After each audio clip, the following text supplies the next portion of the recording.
Go live.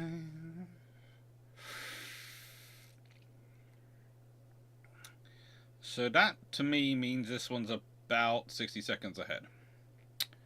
Okay. Hello, everyone. Oh, good lord. I'm not sure what's making me cough quite so much today, but I am coughing a lot. So I apologise now. I wasn't coughing earlier when I was doing the broadcast on Twitch, and I have to admit, I am slightly annoyed myself because I had one other book. I had a pile of books, and this is today's pile of books. You notice there's only 5. There's usually 6. That's because there was a 6th one. It was the one who was on top of it. It's called the Emperor's Samurai, and it's about all the officers who were in charge. Oh, that's strategy. And I can't find it. So I've put it down somewhere. That's the only option. I have put it down somewhere. Can't find where. Can't find it at all for the life of me. And it's not exactly a small book. It's...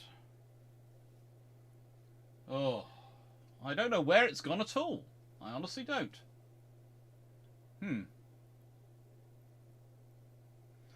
There have been a lot of books which have come in here since I have put this together. A lot of books. To be honest, I picked up some more books yesterday because I met a friend yesterday, and he brings books every time he sees me. He brings books, and if things go to plan, and everything works as it should, you will probably get to meet that friend at some point. Because we're trying to work things out, and things are looking interesting. But that's the Emperor Septimus Service. So that's an Emperor book, but that's not the Emperor I'm looking for. I'm looking for the Imperial Japanese Emperor. And nope, cannot see it at all. I've been coughing and jumping around this room. Possibly gave myself the coughing fit jumping around the room, hunting for it. Because I kept climbing up and doing all sorts of weird things, which my body is probably not as good at as it used to be. I was hoping to go back to the gym tomorrow. I think this has basically told me that no, Alex, you're not ready for the gym tomorrow. But, no, I cannot find it. The Emperor's Samurai. Anyway, how is everyone doing? Yes, there is a top chat currently going, but that's because I'm just about to start the questions. So, basically I had this going first, and I can do this, start a Q&A, call it Bruships. What is this one? Is it 134 or 135? I know I should remember. 134.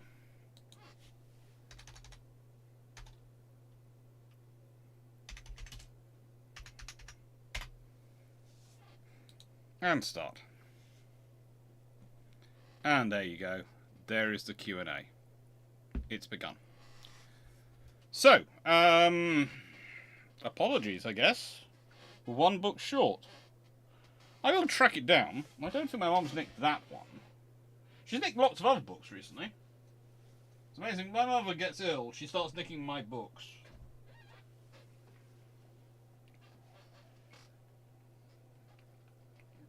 It's a skill, I swear.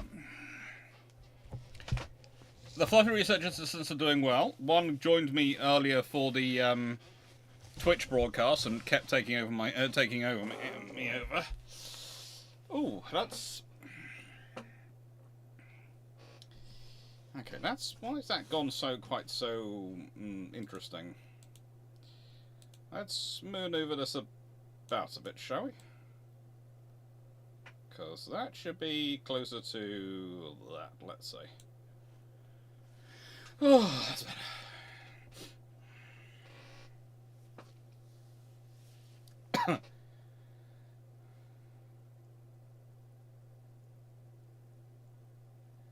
Matron, we know Narvik and the Italian battle where it trolls Littorio, but was the Warspite spot a plane involved in any of shenanigans?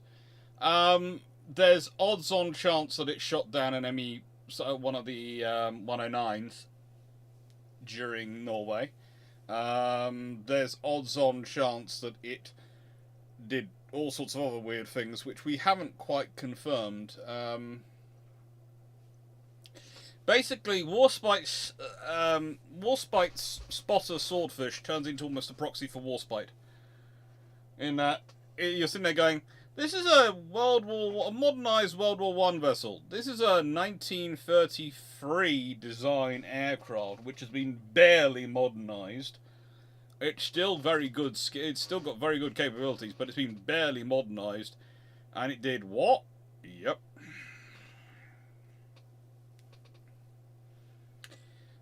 No, sorry. How eager would the US and Japan be to sign a treaty if the British designed the N3 and G3 to be 28 knots and 32 knots, and in an all-forward layout?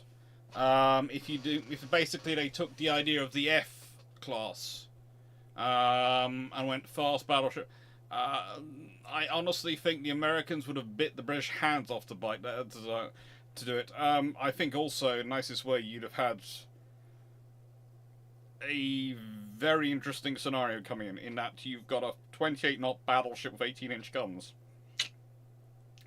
and a 32 knot battle cruiser with 16.5 inch guns, all forward firing. If you've got 8 of those in service, which you probably would, let's say, by about 1924, 4 each.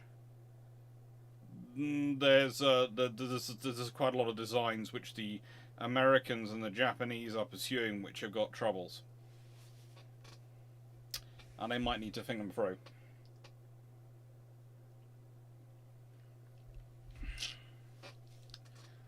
HS Venom, if an RAF spotter plane crashes into a field in the 20s and there's no beautiful farmer's daughter to see it, did it really crash? Yes, because whilst there might not be a beautiful farmer's daughter to see it, there probably would be a cow, knowing most of the RAF spotter planes' lucks.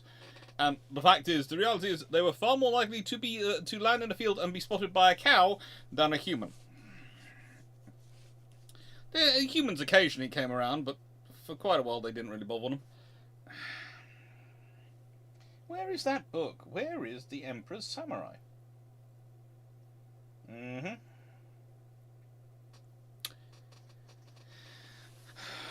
What was the idea of what was the idea behind making the IJN Katamari and Kui torpedo cruisers?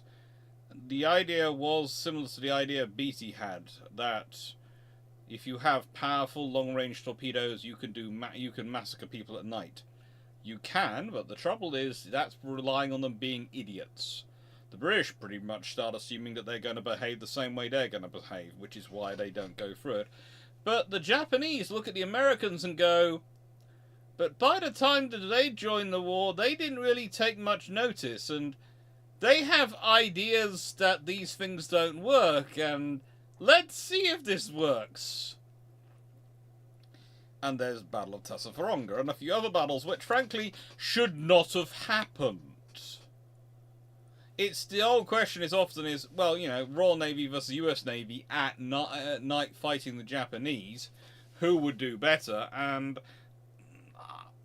honestly, it doesn't even come down to the capabilities of the ships or the training of the crew. It's the fact that the British senior officers have had the idea of zigzagging drilled into them so frigging hard that I don't think they even walk in a straight line. They zigzag when walking, and that's the big massive difference in all the scenarios. Whenever I see someone trying to work it out and they've got it all based on stats and they're going, well, the ranges of the 4.7-inch gun versus the 5-inch gun and this, that, and the other, something going, no, the basic problem is the Japanese are supposed to be planning on doing a long-range attack with torpedoes.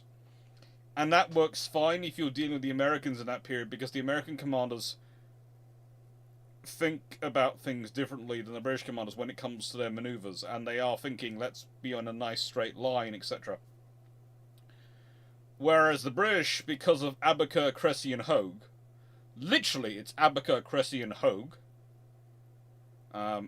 It could be put to a certain song that's going out that keeps turning up in various points of YouTube, and I might actually record it to that tune.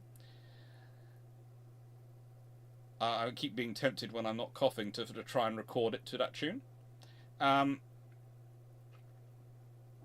Abaca, Cressy, and Hogue, and the losing of them in World War One meant the Royal Navy officers were unable to understand the concept of proceeding in a straight line anywhere. Unable to go. And that immediately takes out the Japanese long-range torpedo attack. The British have radar, which is going to give them a sort of level playing field at least, and the British have radar quite early. So combine that with volume of fire and stability of British designs, the odds are the British do better, but it literally comes back to they're not going to suffer from the long-range torpedo attacks that the Americans are going to. So everything else after that is different. The RN still zigzag, even if it's homing torpedo, might as well. Yes, I know. The Royal Navy, and I was at a NATO conference a long time ago, not that long ago actually, really, in time of things, and the fact that the Royal Navy still zigzag was a point of interesting conversation with some of our allies who do not still zigzag.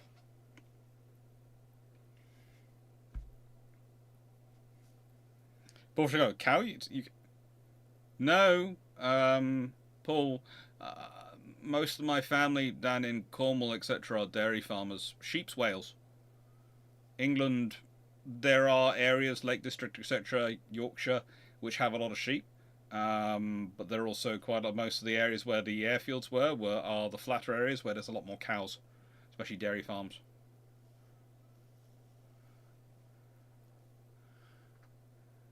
Hello, Dave Harrison. Hello, DG40. Hello, David Goulding. Hello, Duke of Betching. Hello, Just Funk. Hello, Captain Seafroth. Hello, Stephen Richards. Hello, Runon. Hello, Blackburn Maximus. Hello, Frank Spalato. Hello, Antonius Dux Bellorum. Hello. Kaigan is here, yes. Artorius. Kaigan is here. Paul from Chicago. Hello. Hello, Wayne. Hello, Night Security 1. Hello, RG. Hello, Mark Harkness. Who else is here? Hello, Stafford. Hello, Timmy Locker. Hello, Paul Amos. Hello, Tanner Verka. Hello, Calvin Gasberg. Hello, Drakened. Hello, Tanner Verka. I think I might have said that, might not. But either way, I'll say it again.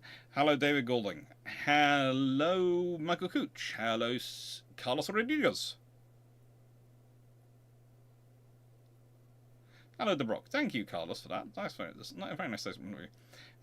Hello, James C. Stanley. Hello, Leslie Mitchell. Hello, Peter Dawson. Hello, everyone. Hello. How are you all doing? So, sorry, I forgot to do that till then. Hello, Paul Westwick. Ay, caramba. So, this is the joy of actually having the questions in a separate thing that comes up. It does make your life easy. I keep trying to explain this to some of my colleagues who are more, how do I put this, involved, have been more experienced in YouTube than I have, but I swear they're just less lazy than me, I think. And so, yeah, I keep explaining the idea that the Q&A is really useful as a methodology.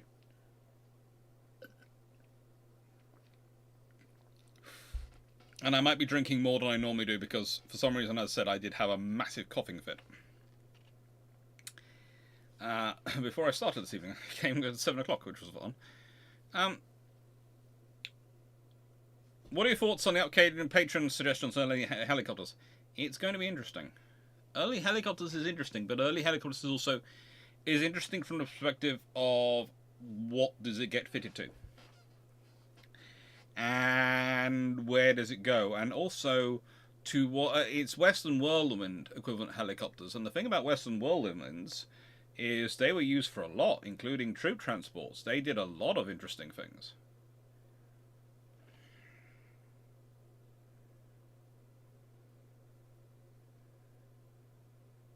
For those asking why, I'm asking Dr. Clarke. He said there was a whole series of romantic novels about pilots crashing in fields and meeting farmers' orders. There is. There are in the nicest ways. Oh, God. Okay. Please I don't know what it is, but the equivalent of Mills and Boone is the best I can describe it. In about the 1930s, 1920s and 30s, seems to be full with pilots having an accident and landing in random field, meeting, being saved by a lovely young girl who they then, build a relationship with, and then they save the lovely young girl from some other scenario, and then they end up getting married. And, that just, it's just so many of them. And the reason I know this is because it turns out my grandmother collected them, and my mother still has them, as does my aunt. And there are boxes of them. There are boxes. It's just, yeah.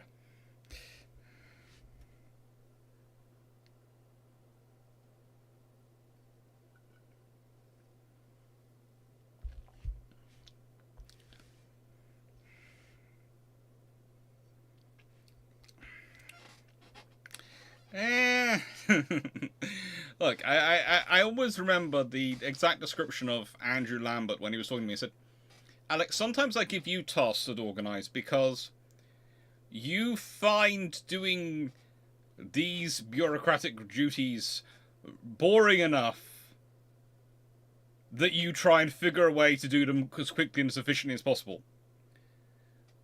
But you realise they're important enough they still need to be done, that you actually do them. So then you definitely find somewhere quickly and efficiently to do them. I went, okay. Basically, you're saying that I find ways to make sure paperwork gets done efficiently. Yeah. Just because I cut 3 forms out of the list of students, for students going on field trips to just 1 form. Yes. And I'm told you deleted 23 questions while cutting the 3 forms down to 1 form. Yes, I did. Why? Because all four forms had the same questions on them. So they were asking the same thing multiple times. And I don't need to ask that, they're adults. They buy their own food. And I'm lazy. And I don't want to have to enter in data into 4 different Excel spreadsheets and enter it in 4 times. So instead, I built a little access database, entered in that, and it uploaded it to the spreadsheets. Joy of macros.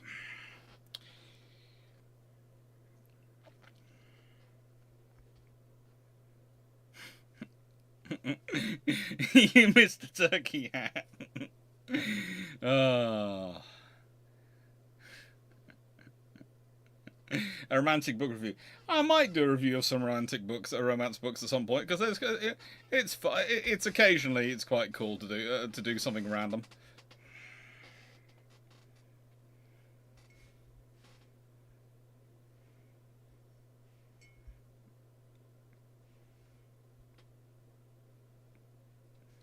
I love how this bracket has imprinted itself into my mind as being a menace to all toad individuals from us here, but now I can't find it. That happens, Runon.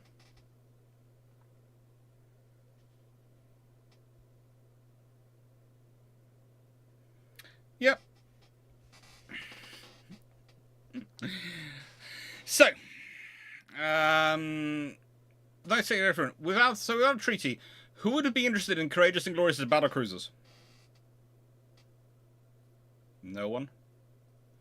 Honestly, the only reason they even survive is because BT insists on using them for turning them into aircraft carriers. Otherwise, the Royal Navy was trying to get rid of them as quickly as they physically could.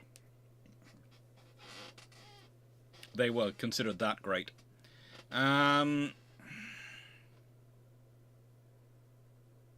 Blackburn Maximus. If all the Washington Naval Treaty countries had the option, as the British did, to build 2 battleships under limited treaties, what would everyone build?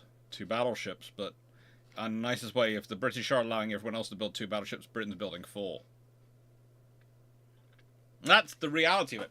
The reason Britain gets to build 2 battleships is because their battle fleet is older. And their battle fleet are all 15-inch gun ships, and they've just made a limit of 16-inch gun ships. and Britain wouldn't sign it unless otherwise. So the moment you give everyone else a suggestion, they're all going to build variations on a 16-inch battleship. That's it. But the British will demand to build 4.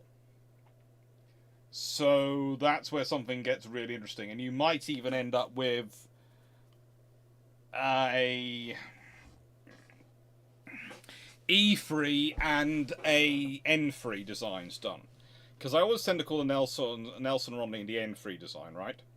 It's my general temptation as things work through, and that's their shaping. So I wouldn't be surprised if you ended up with 2 of those and 2 fast battleships from the British, which would look closer to an F3 design, and with 16-inch guns. They might even have 6 16-inch guns. Go for 3 twin turrets, or so. I'm not sure how they do it, but they'd probably end up doing 2 fast battleships and 2 bastion battleships, for want of a better phrase. Or they might end up with they might do 4 of the faster design.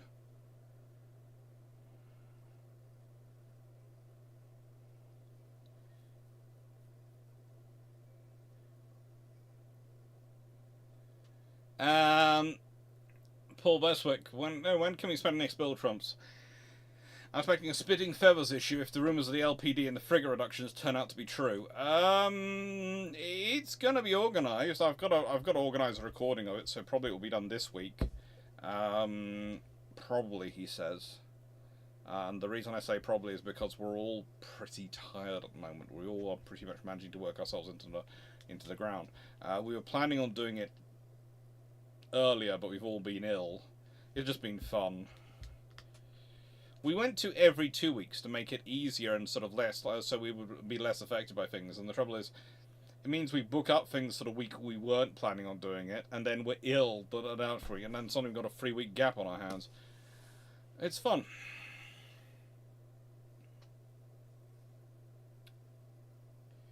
But I would actually, going back to the other 2 battle 16-inch, I think the really interesting thing you get is what do the Japanese and the Americans build. Because I wouldn't be surprised if the Americans end up with something which is not too dissimilar to the South Carolinas. I wouldn't be surprised. I.e. 9 16-inch guns in 3 triple turrets. And I wouldn't be surprised if the Japanese end up going something similar. But the Japanese will lie shamelessly. Even in this period, the Japanese will be very, very creative with the truth. The other thing is, are you allowing the French and the Italians to build battleships as well? And can the French and Italians afford to build them? I think if the Italians were allowed to build a battleship, they just complete a Francisco Caracola. They could and they would. That's what they do. If they're allowed to complete 2, they complete 2 Francisco Caracolas. Which then makes things very interesting for World War II. And for what the Littorios become, because let's be honest, they're then building from a far finer base. For the French, it's a nightmare. They maybe complete a Leon class, but the British, the Americans, and the Japanese, they're going to produce new designs, and they are going to build them appropriately. The British, I think, end up probably going with the ability to build 4 rather than 2. They would go for a fast battleship design. I'm probably aiming for 28 knots. And that's going to be interesting because that's going to affect armour and other things distribution, but it's not impossible. It's also probably going to be closer to 35,000 tons than the Nelsons were. The Americans, as said, I reckon South Carolina, the Japanese.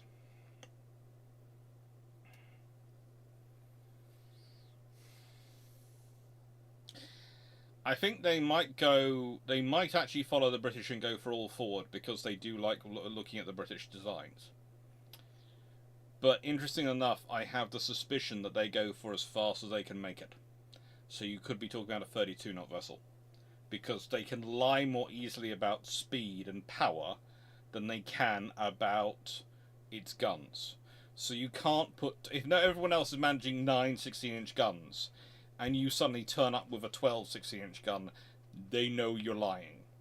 But if you turn up with a 9 16-inch gun as everyone else and you say, oh, it's a 28-knot ship, like the British,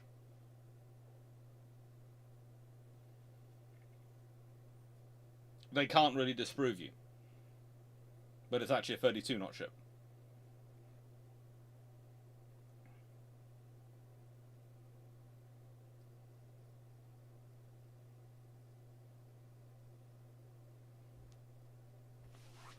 Um,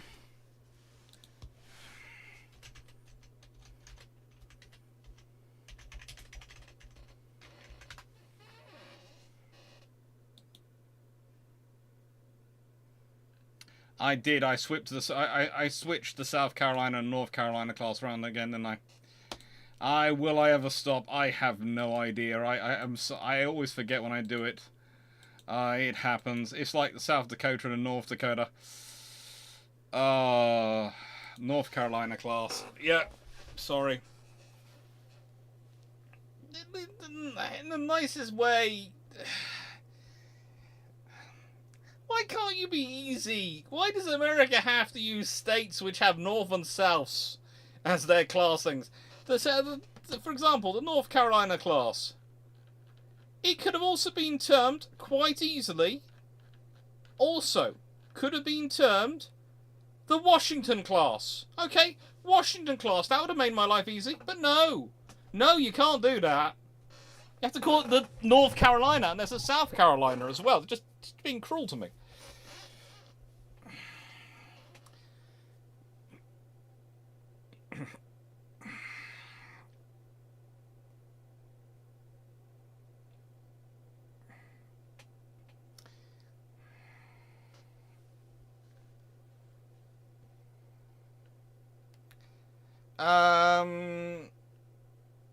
Okay. That's a question. Would the British consider a 30,000-ton purpose-built carrier as a follow-up to the 14,000-ton Argus, 19,000-ton Furious, and 22,000 Eagle in a non-treaty environment? They were looking at 28,000-ton designs. They had some designs which were roughly 28,000 tons, so I would say that's more likely. It might grow to 30,000 tons, but probably 28,000 tons. Dragonhead, which autobiography do you find the most useless? This is how we could have done, and which was the most? This is why we lost. Oh, I don't. Most of the German autobiographies I ignore completely. There is so much compensation and ego going on, and it's absurd. But leaving that to one side, I think I'll do a specific video about Bruships about autobiographies at some point in the future. We're getting into that one to give a good examples of either way. I say reference. So without the treaty, what reason could be made to argue for the two courageous class to be carrier converted instead of sold off as coastal defence ships? They wouldn't even be sold off as coastal defence ships. No one wanted them. They'd be sold as scrap. Like to everyone, you have to consider the capabilities of them. Let's be honest. As ships, they have 4 15-inch guns in twin turrets. One half on the far, which means they can't range because they only have 2 guns. They're not got the 3 you need for use for ranging. You can sort of range with 2, but it's not as accurate. You need at least 3 or more for ranging. So they are shallow draft to get them over the various things in the Denmark Strait, and the strait is sort of the straits around Denmark and into the Baltic. It's just no one wants them, unless the only people who want them, who might justify buying them, are going to be the Norwegians and the Swedes, and neither of them have the facilities to maintain them. So no, they won't buy them. No one wants them. This is the trouble, really, with them. They are built for a very specific circumstance. Stephen Richards, what would you prefer? External armor belt, King George V style, or internal armor belt, and why? Internal armor belt tends to be providing you better protection, but it'll provide you better protection once, and then it's going to be a nightmare to fix and maintain it. The difference between it and external armor belt King George V style in terms of protection is limited to marginal. And the thing about the external armor belt on King George V is if it gets damaged, you can quite easily rip it off and replace with new. Of course, not in the middle of a battle, but you can do it quite quickly, put long pier side, which means you can quite quickly have a ship back up to nearest new safety and protection. And when you realise, people often talk about penetration as if the shell's hitting, it's the individual shell, boom, oh, it hasn't penetrated. It won't penetrate that. That's not quite the reality. The reality is, let's say this is my armor. Like this. And let's say I'm hit here, and then hit here, and then hit here, and then hit here. Well, the damage done by these other hits means that this one's most likely going to penetrate. Even if these didn't, because they're going to cause enough damage around this area. They're going to corrode the capability of that armor to actually deal with the damage caused by it. And that's what we're talking about often with penetration. Penetration, first shot hitting that area might not hurt. Second shot will. And it's cumulative damage, which is one of the reasons why 6-inch versus 8-inch adds up. In that 8-inch might penetrate more quickly if you get those hits in the same spot at the same time. I.e. if you have radar control gunnery and if you're going very accurately. But it's not going to be as many shells hitting the area as 6-inch shells, and so they're more likely to build up to the critical mass to penetrate and cause the bad damage.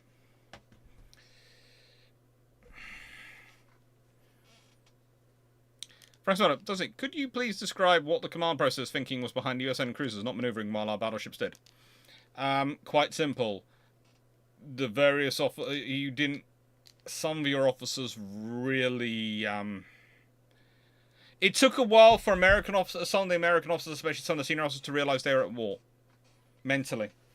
Psychologically. It's one of those problems that often happens with navies and all armed forces. And how do I put it? The British have those officers as well. You know, Lord Corkinori is one I would give an example of. And I usually use him as my example of the bad officers. But the thing is, everyone has their officers. Just the American ones are more famous because they managed to get things absolutely schnookered up.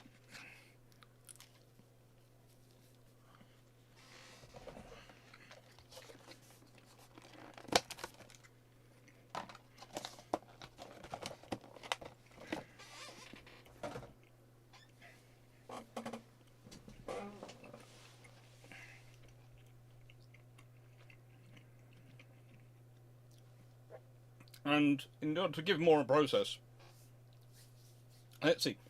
The British are zigzagging because they're worried about submarines being present. The Americans didn't believe the Japanese had such a long-range torpedo. Their cruisers didn't have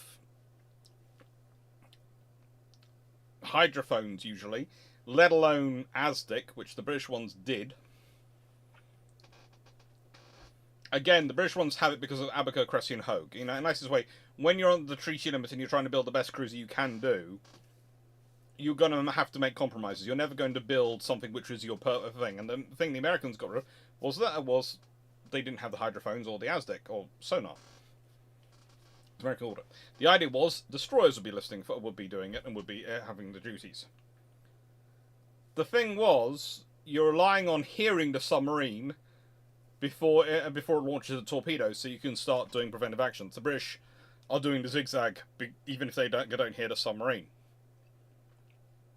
So basically, you have the thing in the whole of the British mindset is a lot more fear of submarines. So the British aren't fearing the long-lance torpedo. They aren't fearing a long-range torpedo attack by the Japanese destroyers. They're fearing a Japanese submarine or a German submarine.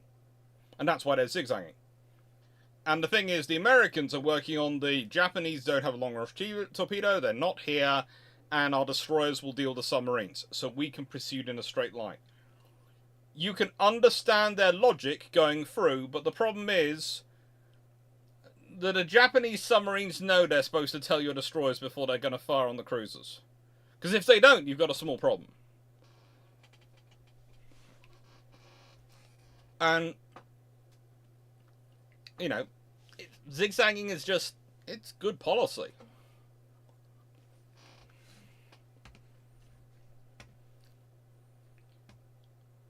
What did I think of fine in Paddy Main's papers?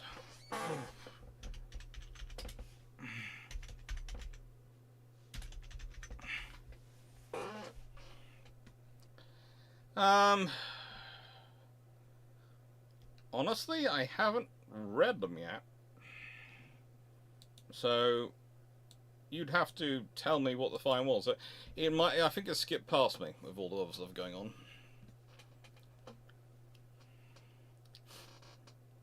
The Royal Navy is zigzagging in the 21st century. But then the General Belgrano was sunk by a dumb torpedo, and there is a squirrel too. There are lots of reasons to still zigzag.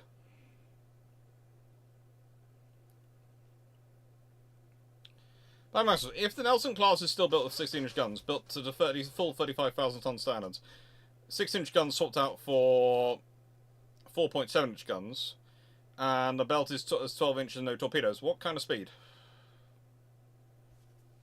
If you're doing all that, you've got a 12-inch belt, and you probably would go for a 4-shaft design for starters, and you'd be probably looking at 28 plus knots. Probably, especially if you've taken out torpedoes, so you've got that space in the hull, and you've not got that weight, and you've got 4.7-inch guns rather than 6-inch guns. Yeah.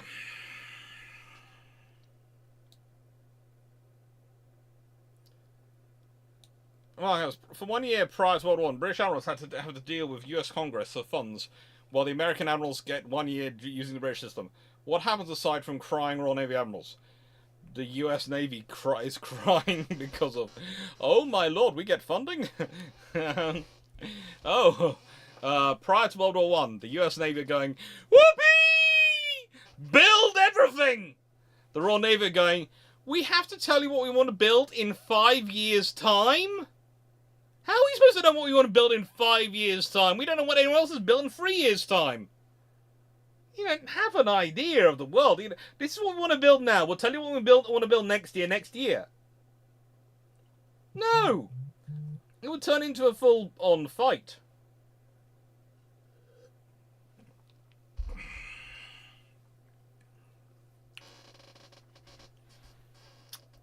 There you go.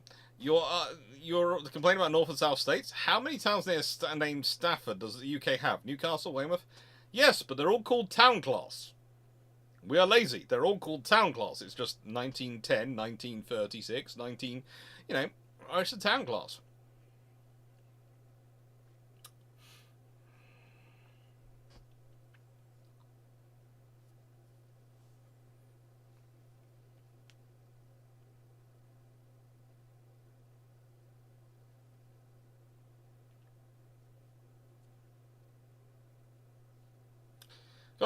Sorry to mention the B word, but you mentioned the zigzagging.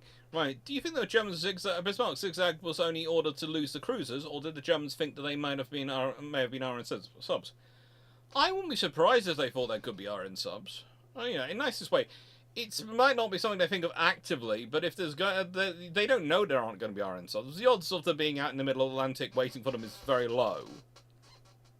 The RN submarines were all positioning alongside various French various French ports and various German ports and routes back, readying their torpedoes. But yeah.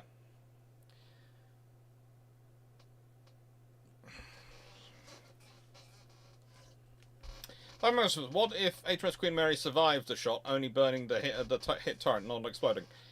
Then she falls out of line, because that's going to be a major damage they're going to have to be fixing. And potentially she goes home.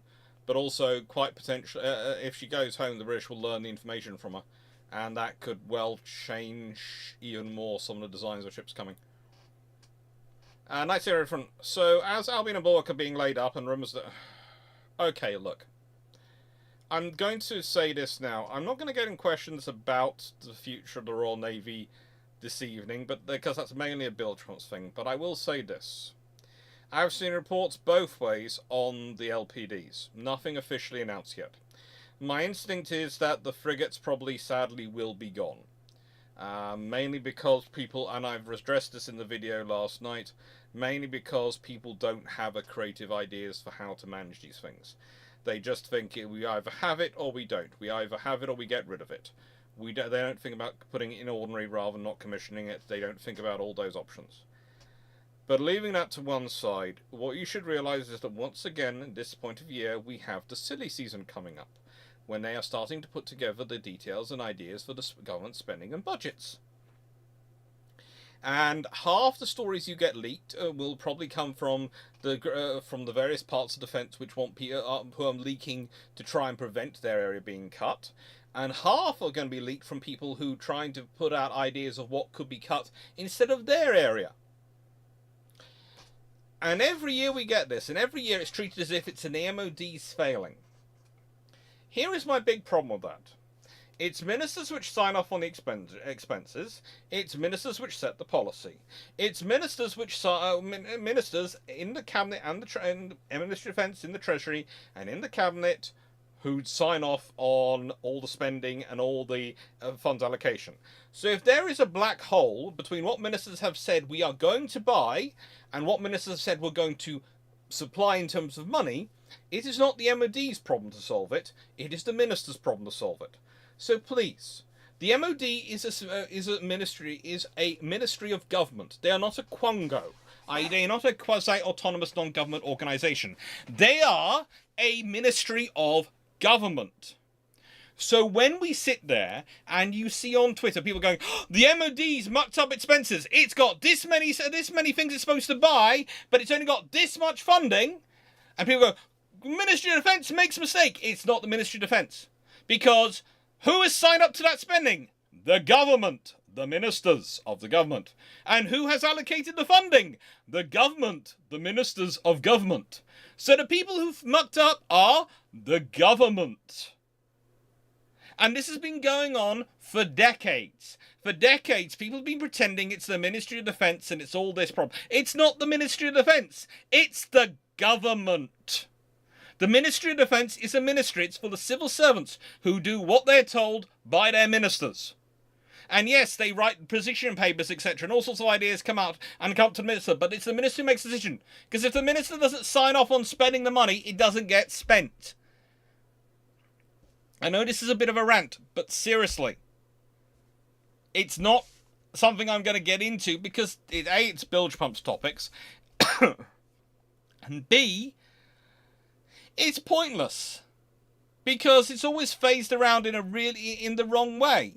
It's always, what has the Ministry of Defence done? What is this going to affect for the Navy? It's a whole force thing.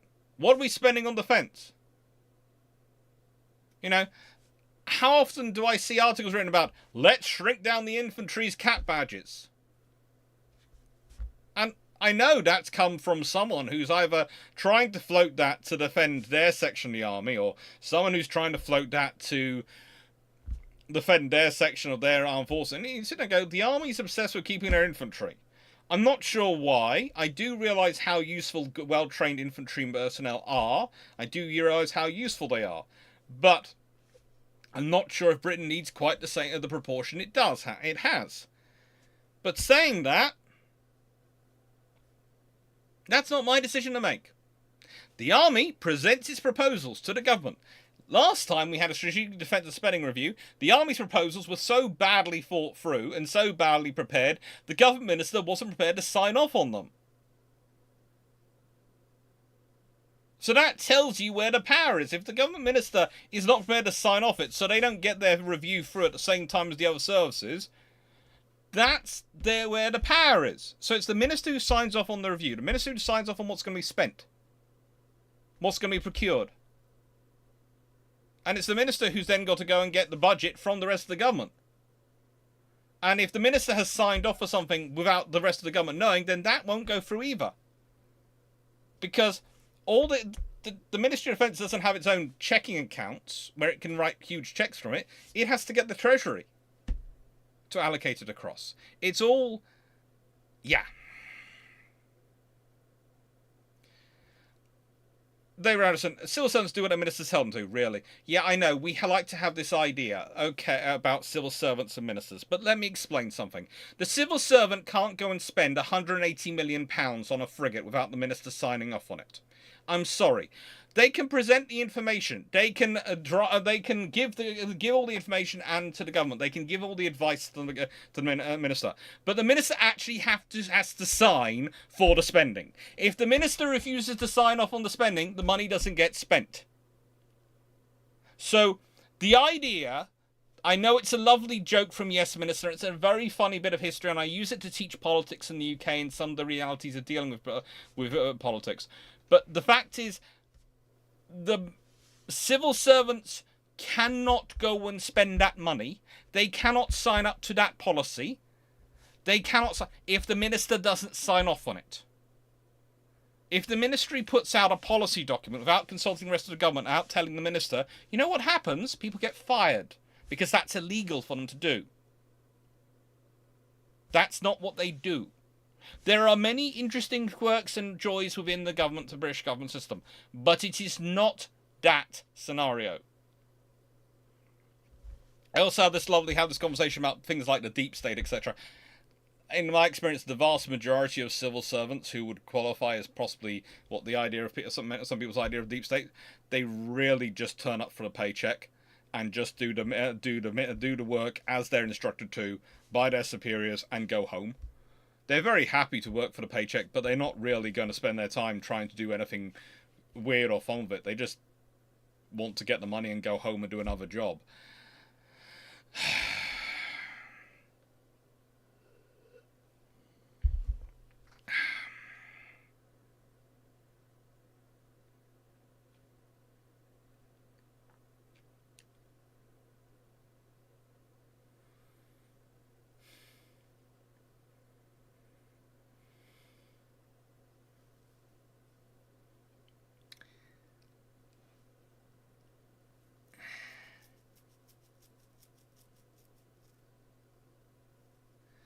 Dave Harrison, Henderson dies in 1939 from overwork and due stress. If he doesn't die, I think he might well be sent to the Far East to take over from Naval when Naval comes back. So then that would change a lot of interesting developments in the Far East.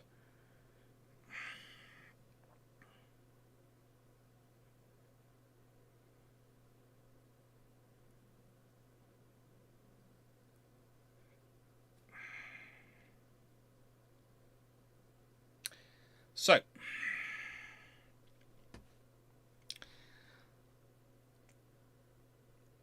and also I would say this, the British forces are unlikely to coup ever. There is a reason for that. And I know some people like to come with these all sorts of ideas. Because all the British forces get to vote in elections.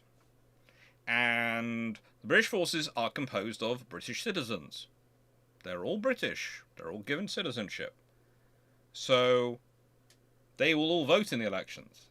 And they'll all sign up to following the monarch as the commander-in-chief. And if the monarch doesn't say it, the monarchs are not going to tell them to coup against the government. I know there's been all sorts of things in the Crown and all sorts of stuff like that. That's a load of... But we'll leave that to one side.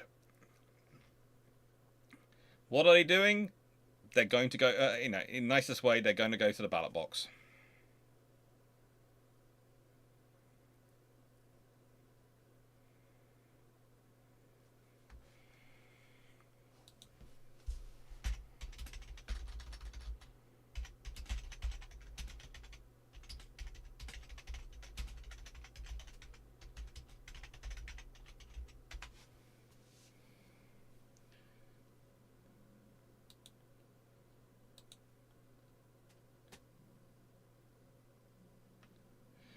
Now, please note, Dave Harrison, you just made the thing, the quote from Churchill, and that's one of the often misquoted quotes of history. The phrase he used was, after a time, civil servants tend to become no longer servants and no longer civil.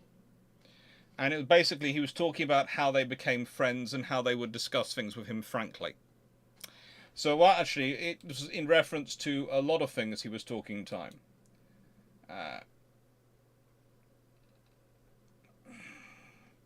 It's one of those quotes which is often brought up as, oh, this is the civil service taking over. But actually, no, it's more a case of that after a lot of time, they aren't servants and they aren't civil, they are friends. And if you're British, as most British people know, we do not treat our friends like we treat everyone else. We tend to be slightly ruder. Oh, I'm taking that off there. Oh, I can lean back a bit more. So, Mega Scrum, angle flight decks are great. So what would it take for a carrier to have two? Well, it would be, of course, a lot of crashes. Because as we talked about before, in nicest way, what you do is when you're flying, if you have an emergency, your instinctual thing is to pull that way, and so you zoom off that way. You know, if you have to think to do that in a crash scenario, you might not do it, and you might end up flying into the island structure. So, yeah, a double-angled flight deck is just a good way to cause yourself A, a lot of expense, B, a lot of trouble, and C, a lot of issues when, frankly, you could build two carriers probably from the price.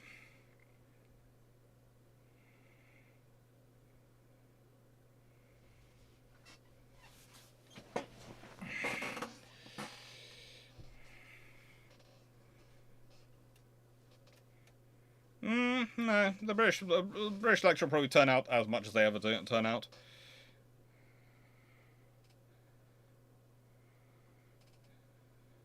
I still don't think there'll be a coup. I'm sorry, people like to bring this one up, but I don't think there would be. Honestly, you think about that. If they have a coup, if they want to do a coup, first job you're going to do is, are you going to get all the units on side to support you? Probably not. Secondly, who are they going to go and coup for? And thirdly, you have to persuade, if you're talking about a military coup, the military taking over, you have to persuade the British Armed Forces, which notoriously hate paperwork, they actually want to run the country and deal with all that paperwork. No! No!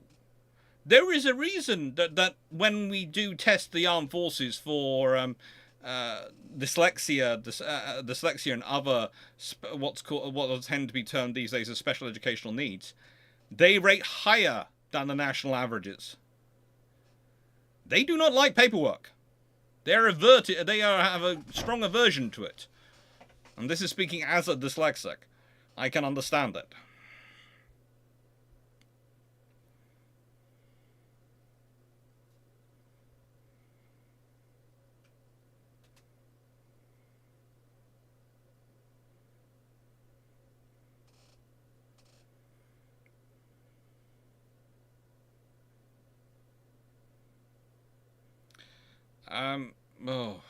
Fudge. It's not a politics chat. It's not. That's why I was saying what I was saying to shut it down. So, yeah. Don't have a political fight in the chat, or I will start muting people, or the admins will start muting people. Just don't. It's just not worth getting pointed. This is a history channel. But that's one of the reasons why I was shutting it down when I was, because, frankly, I don't want to get into it. And we can all point to various interesting departments, but the point is, with them, especially in Ministry of Defence and Procurement, it's not that way.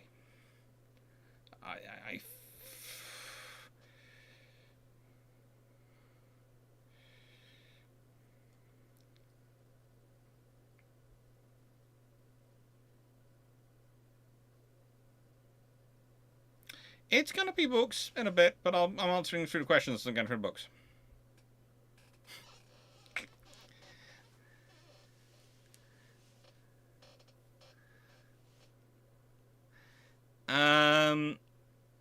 Canero. In the 1960s, a not that so West German sailor froze a G3 rifle into North Sea and a G3 battleship rising from depth. Brand new, flying West German flag with no crew. How would the West German Navy use the ship, and would they use the ship at all? In the 1960s? Well, if they've got it, they probably will use it, but what they use it for?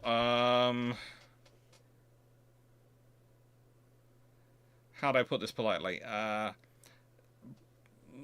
Sitting in the Baltic and being very, very scary.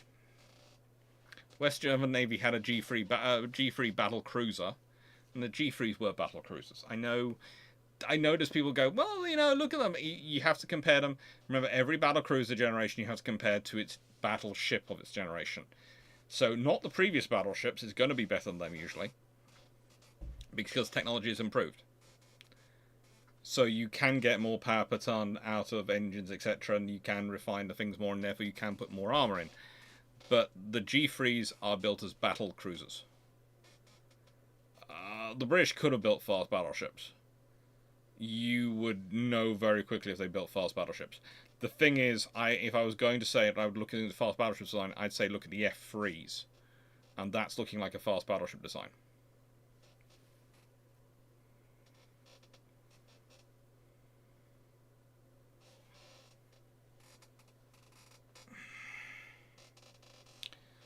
Difference. Primary issue being recruitment or retention. Basically, you need a mass. Look, if you think about it, if we're going to get into the whole retention issue, etc., if you can give someone a career path where they can get promoted, they're more likely to stay. If they've got good housing for their families, etc., they're more likely to stay. If you keep shrinking down the number of ships and therefore eliminating the chances of promotion and the chances of getting better pay, you're going to lose more people. And eventually you get to a critical mass problem. I'd also say that it used to be that you had a lot of reserve built into the system and slack built into the system, whereby not only were ships put in ordinary, but crew could go on to half pay for years at a time to go off and study or deal with family issues. And yeah, they knew they could be called back at any moment by the government, but they were on half pay, and sometimes quite a lot of them were, of course, as traditional when it started off. We put on half pay by the government because they didn't need them.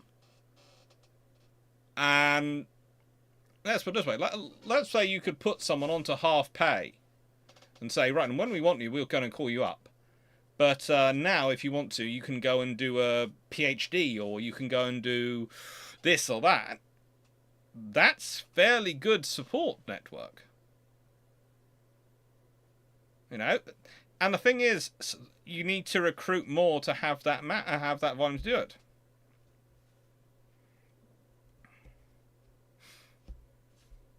And I think you also have to have both better base pay and more realistic realization of what certain specialisms can bring in terms of economic income.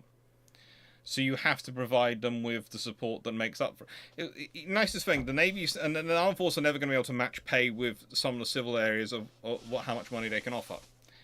But they can offer things like access to good quality gyms, they can offer good quality housing, they can offer other opportunities for travel and growth and learning, and they can offer a camaraderie and a way of life which suits people. Focus in on that.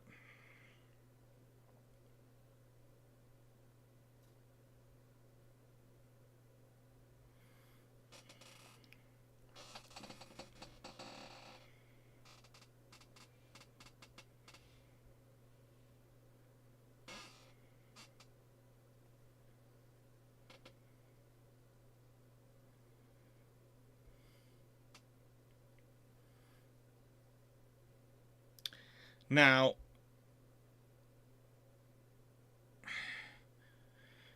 that's a question mark. How did the US calculation of Washington change if the RN has 8, 12, 15-inch armed battleships, 1, 12, 15-inch armed battlecruiser, 9, 15-inch armed, 2, 9, 15-inch armed battlecruisers, and 11, 15-inch, 13.5-inch armed battlecruisers, and 3, 12, 13.5-inch armed battlecruisers as a battle line?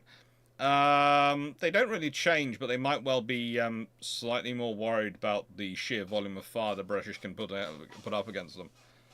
That's a lot of ships and a lot of guns. Because traditionally it's 8-8 rather than 8-12. So if you think about that, 8-8 is 64 15-inch guns. 8 times 12, that's 96. It's gone up by 30. It's gone up by 50%. Then they've got another 12 and another 18, so they've got another 30. So in terms of 15-inch armed guns, 15-inch guns, they've got 122 versus what they have historically, which is 12 plus 8, 20, and, well, 64. So 84 versus... Yeah, the things start to look different from the American perspective. But probably they've responded in their construction anyway. So honestly, things are probably relatively simple. The really interesting thing is it's going to change the tonnage limitations on capital ships, because in the nicest way, if Hood is built with 4 triple 15-inch guns, I don't see them getting her in under 50,000 tons, considering the efficiency of her construction.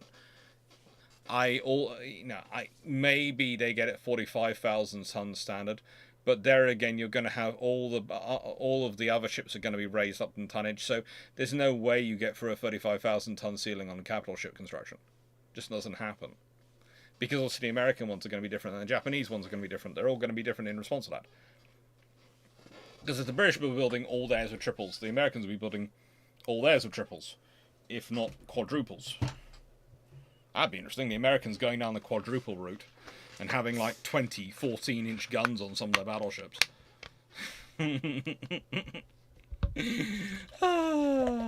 Yeah, how many 14-inch guns do you have? 20. The Navy which would really suffer in that treble scenario is going to be the German Navy. Because that's just going to add another layer of infrastructure, another layer of cost, another layer of requirements they're going to have to build up to if they want to try and match the British, and it's going to be another one they're probably going to have trouble with.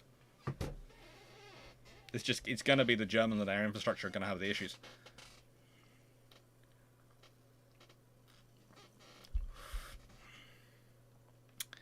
So, Captain Steve, if the Hawkins class hadn't been built, might the Washington Naval Treaty cruiser limits have been dropped to 8,000 tons 6 inches to fit the E Omahas? They could have been. And honestly, the USN IJN might not insist on 10,000 ton 8-inch guns. They might be happy to go with 8,000 tons and 6-inch guns.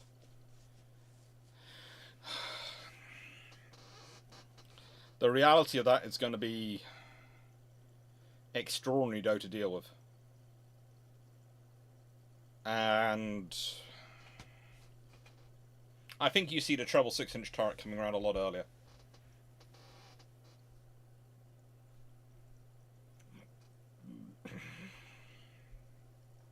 What if the British put more work into seaplane carriers and aircraft carriers before and during World War I? Say, using Thames Ironworks, maybe a twin-engine torpedo bomber to make up for the lower horsepower engines. It depends what fruit that work yields. Let's say they do build some proper aircraft carriers, and I'm talking Hermes-style aircraft carriers prior to World War I. Well, the thing is, you're probably just going to see an improved strike at the beginning of the war. They already do the Cuxhaven raid. They might, if they've got torpedo bombers especially prior to World War I, and they were doing some experiments with it, so it's not stretching imagination too much to say if you have that sort of aircraft, that sort of carrier, you might have that sort of aircraft and that sort of strike. You might have a strike of 28 or so torpedo bombers on Wilhelmshaven. Now, the odds of those getting a hit, I'm not sure. The initial torpedoes are interesting, so they might work, they might not. But the thing is, even launching the raid is going to cause the Germans to have an absolute panic attack, and might actually cause them to redeploy the Navy, the fleet, the other side of the Kiel Canal. They might decide they need to be in the Baltic to be safe from British airstrikes.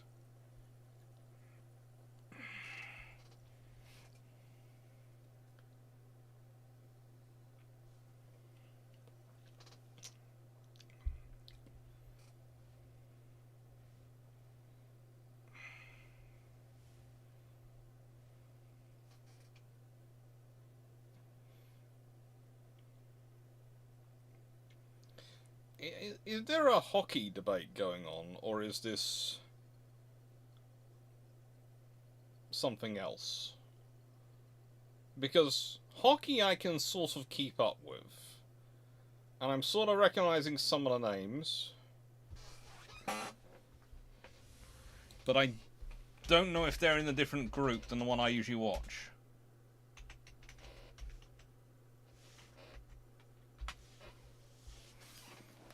I think they are.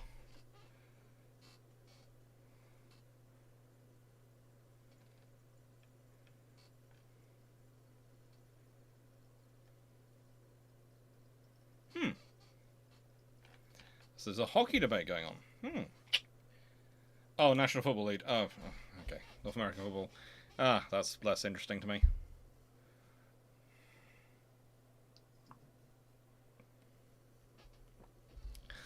Ice hockey, I don't mind. Ice hockey, I'm good.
Now, okay.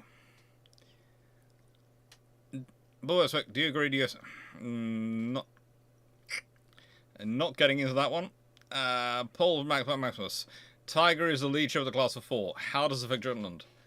If Tiger's the lead ship of the class of 4... Let's see, when does Tiger get into service?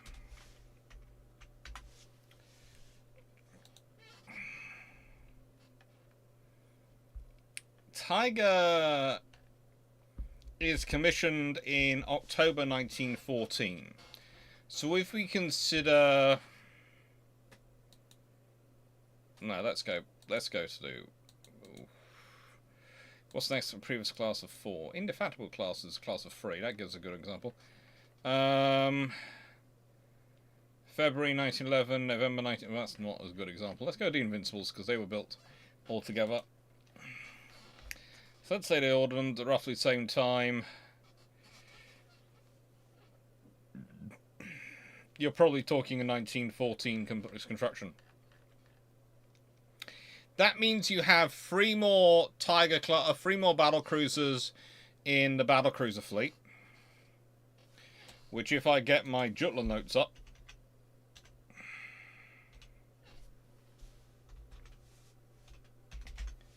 I have my Jutland ships Excel spreadsheet. This is the joy of being a modern historian. You have Excel spreadsheets. They do make your life easier.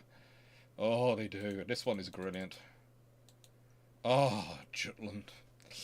So, if we go into the battle cruisers, if we consider the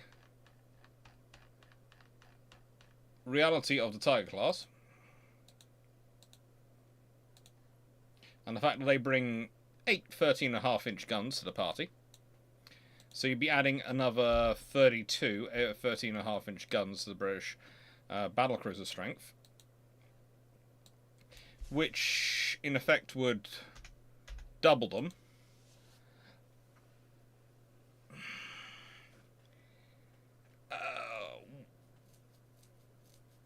Well, no, you'd be adding another 24, so that's 56 actually.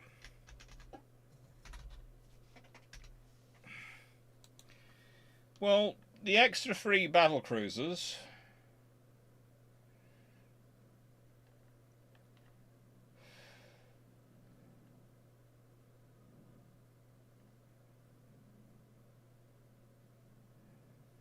it's just going to wipe out the Germans. Because, let's put it this way, it's going to be a cumulative thing. Those extra 3 battle cruisers are going to be involved in operations prior to Jutland. So they're going to be in a Battle of Dogger Bank. They're going to be in those battles. In which case, that's going to cause cumulatively more damage to the Germans at Dogger Bank. It's also not beyond the realms of possibility of Britain getting this done without airdropping anything else on the construction. So you have 4 Tigers. You then have at Jutland, you'd have Tiger plus her 3 sisters, Queen Mary, New Zealand, Princess Royal, Lion, Indefatigable, Invincible, Inflexible, and Indomitable. Which gives you 4, 5, 6, 7, 8, 9, 10, 11, 12. 12? The really interesting question is whether or not, under that circumstances, he gets the Queen Elizabeth class as his backup ships. Probably still does. Because Tigers will be partners from the beginning. But it could well mean also there's another squadron there, which means there could be another squadron commander. So, interesting enough, there could be another senior officer in the BT group who is arguing with BT. And that would have an interesting impact. But basically, you'd probably have the Germans have more losses at Doggerbank. I'm not sure how many more losses, but I'm reckoning it's probably not just going to be the Blucher. They probably get another one as well, because of accumulation. It's the cumulative level. You've got that many more ships, you've got that many more people firing, you've got that many poor people taking a chance in the firing and getting close, and you've got that much more chance of another senior officer going, that's a stupid signal, and carrying on. You've also got at Jutland, you have again that much more firepower. And let's be honest, the Germans couldn't match that. If the British had built the 4 Tigers, then the Germans would probably still, because of the limitations of their infrastructure, have Der Flinger, Lutzow, Seydlitz,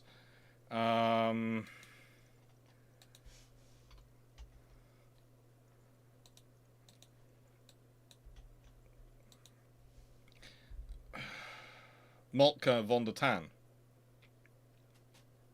They've got 5 still. You know, add in those Tigers, and you have real issues for them. You have real issues. There's only so much firepower they can deal with, and Tiger shows off pretty fairly able to tank the hits as battle cruisers go. Nice 681. Question 7. If the Furious subclass Courageous and 2 Glorious were 30,000 plus tons as they should have been, would they be converted to carriers? Potentially. But again, it's going to depend on what they want. Could have potentially been better carriers, but if they're 30,000 ton ships, 30,000 plus ton ships, then they might well not be twin 4 15-inch guns. They've probably got 6 or more 15-inch guns. They probably look more like a Renown class.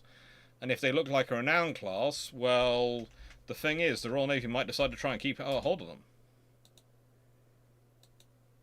Because if they've got... Well, let's put it this way. If you've got a Furious... Well, then, in nicest way, the scenario where she is 30,000 tons. In a scenario where she weighs in at 30,000 tons... when you consider her original displacement is 19,826 tons in normal, 23,227 tons in deep load. If she's 30,000 plus tons, that means she's got 6 18-inch guns at least. She's got 3 twin turrets.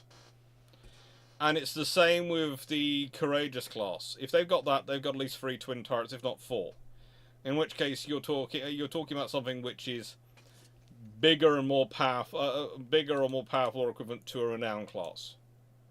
Because if you consider the Renown class weighing at 27,600 tons, and they have 6 15-inch guns in 3 twin turrets. So if you've got something which is 2,000 plus tons heavier than that, that's going to have at least 3 twin turrets.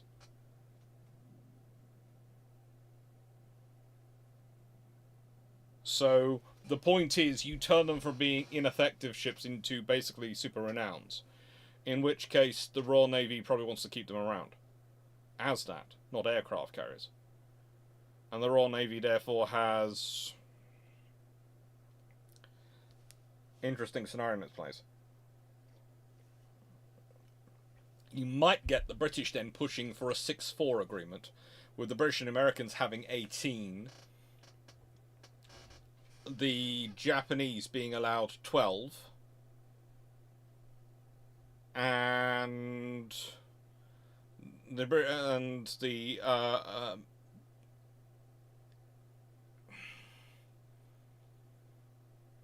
French and the Italians being allowed,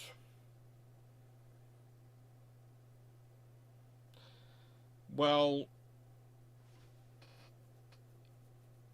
you've gone 4 for the 3 each for them, so they'd have 9, but then the Japanese might not sign up to that. They might not want to do that much. So how are you going to make it work, Alex? Let's say they get 2.5 each plus a roundup to complete it, so they would then get 8. They'd probably take that. I don't think you'd see a scenario where the rounds get converted instead. This is going to sound strange, but the British are very keen on preserving their capable ships. So if you've got the Free Courageous class as 15-inch gun ships, you also got a scenario that if Furious has got 18-inch guns, and has got 6 18-inch guns, then I'm sorry, there is going to be an issue. There's going to be a very big issue in that, can you really put through a 16-inch gun limit on ships at the Washington Naval Treaty if there's something going around floating around with 18-inch guns?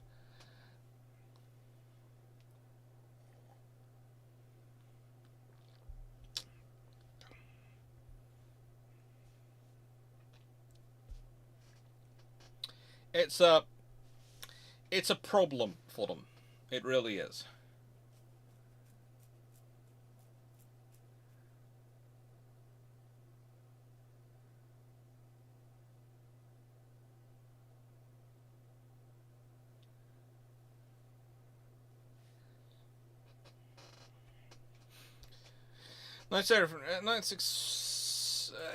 If the Topaz class, third class protected cruisers were built with steam turbines from the start, how does that affect Iron cruiser development? Then probably all of them get Topaz. All of them from that point on get turbines. In which case, it's going to have a big impact on British engine design, because if you're producing steam turbines from that point onwards, boiler pressure is going to become even more important and critical from earlier on, which means you might be pushing ahead boilers development by about a decade or more. It could be interesting.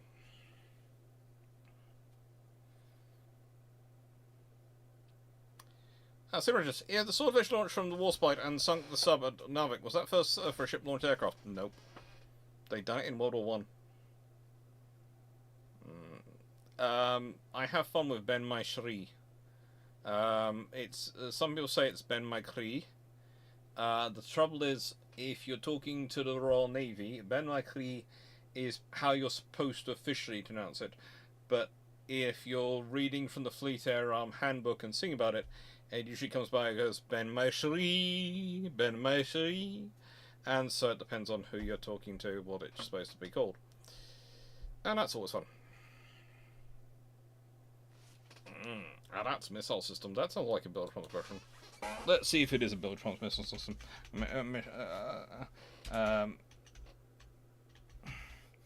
Build transgression.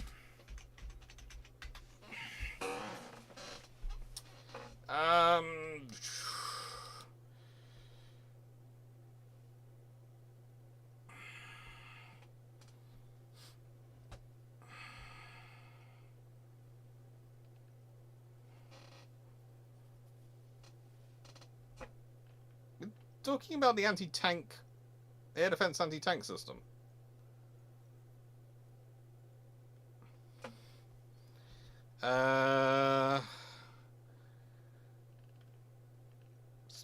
Seems okay, honestly. There are options for it. It seems flexible enough, and I'd prefer to have it on my side than against me. As a rule, it seems like a useful asset. It's more of a defensive asset than an offensive asset, but it's still useful.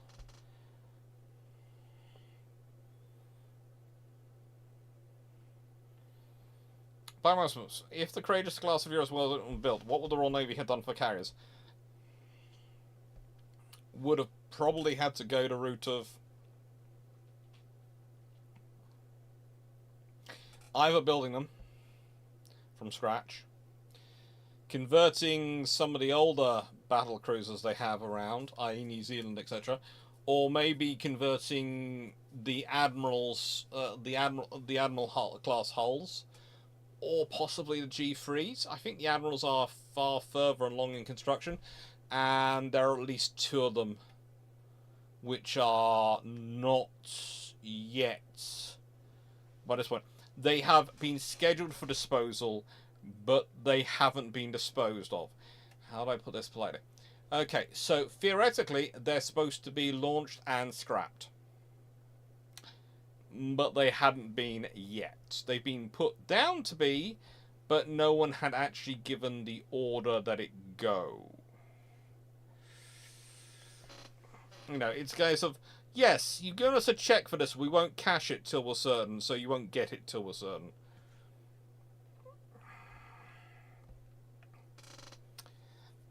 Bruno, what happens if the Marine Nationale adopts both the Burn and the interwar bombers to be able to operate together?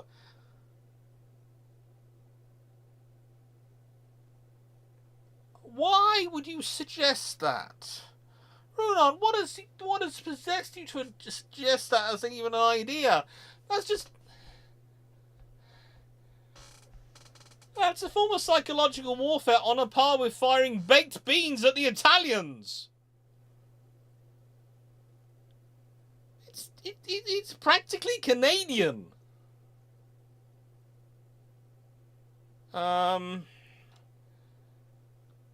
We've never officially committed a war crime because it wasn't a war crime when they did it.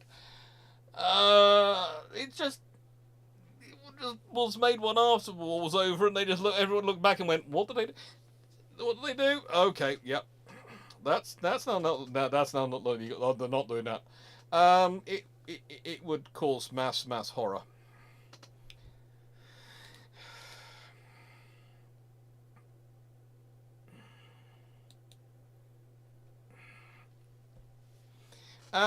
But Chicago, the pre-World War I Germans seem to have not seriously considered war with the Brits the way they designed their boilers, i.e. needing Admiralty Welsh rather than German bituminous.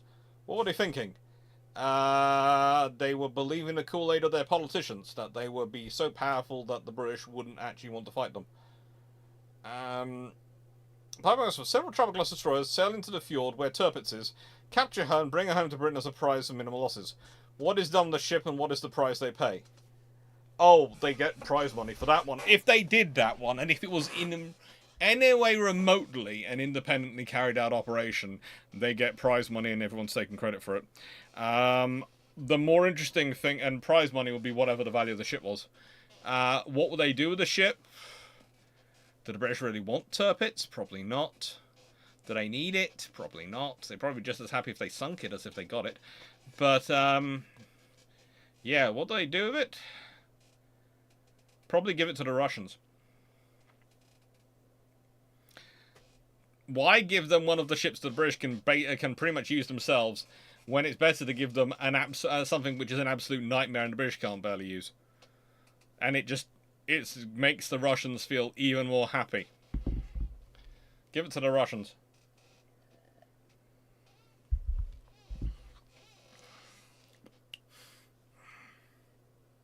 After you've, of course, appropriately pulled it apart for all the information you can get out of it. Actually, if the Germans got the 5-inch 45 C-41 dual-purpose gun before World War II, would the Scharnhorst and Bismarck get this woman in how many? Hopefully they would. But unfortunately, with their it's unlikely to happen with their committee system. But you'd hope they would, but unlikely to happen. How many would they get?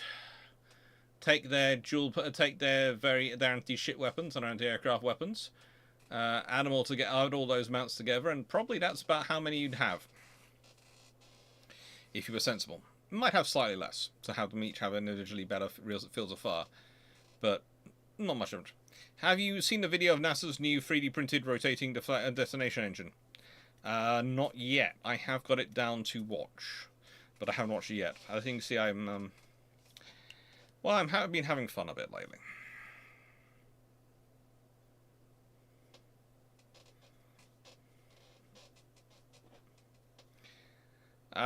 Because we have to give a battleship to the Russians because they need one to help with escorting the Arctic convoys.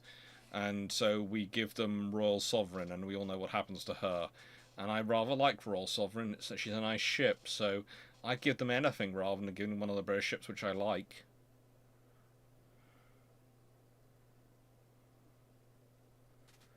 If they have it, they might not try for Littorio. They probably still do, but, you know, they might not.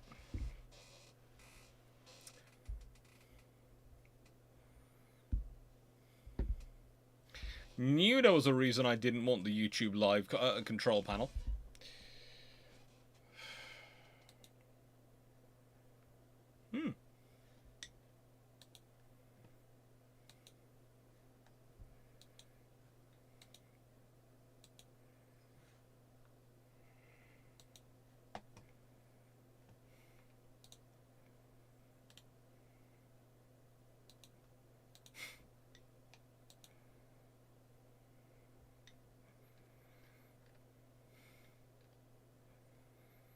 Let's see.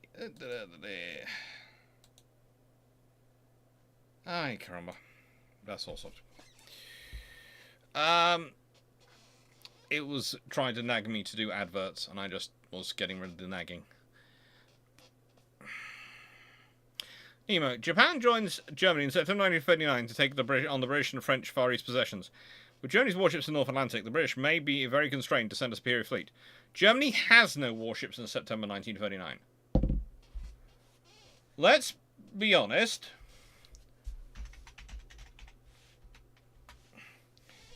The Shah-North class are all that exist, and in September 1939, Gneisenau's been commissioned in May 1938, Shah-North in January 1939. Both are still going through various forms of testing and upgrades, so they're not really viable. Also, if the Japanese do that in 1939, that's a long time till Yamato, etc. is available and viable. The British defences have not been depleted and are at their strongest at any point in 1939. You've not had any of the teams moved around, so all the troops... You always have to remember that basically this means if in September 1939 the Japanese back up the Germans, the troops the British have in the Far East and the troops the French have in the Far East are all still there and all still fully enforced and fully cooperating with each other. Which means the Japanese do not have the advanced bases they have yet currently in China at that point. They don't yet, not the ones that's far south and set up as properly as they do. So they can't launch a strike from there. They can't launch a strike from Vietnam. They are actually in a far worse position and far further back. And they still have to end up fighting a war against the Americans. So all you're doing is bringing the Americans into war in September 1939 as well. Which changes the entire scenario. You end up with an alliance of Britain, America, and Germany, Britain, America, and France fighting against Germany and Japan, because there's an honest part of me which thinks that if Italy sees America joining the war from the get-go, Italy, let's be honest, Mussolini might do a Franco. He might go strongly neutral. Because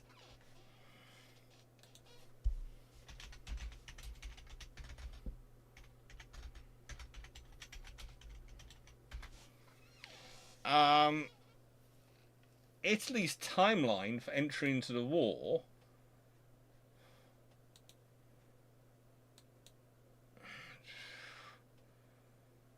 was a lot later than that.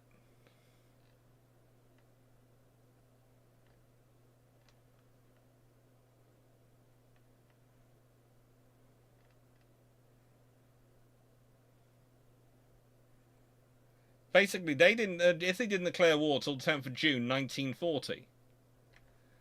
I was just checking when exactly it was in June. So, by that time, in terms of 6 months, and basically 9 months into the war, can you imagine what's been pouring across? There could have been American troops in France. There'd certainly be British and American naval task groups dealing with the Japanese. and British and American naval task groups facing off against the Germans. It's not a good scenario, because for the Japanese to attack the British and French possessions in this period, they have to go past the Philippines. They have to go past all these things, and they don't have the forward bases. And the Americans are not going to let them be in a scenario where the Japanese, and the Japanese can score a win in the Pacific and secure their position against their own position.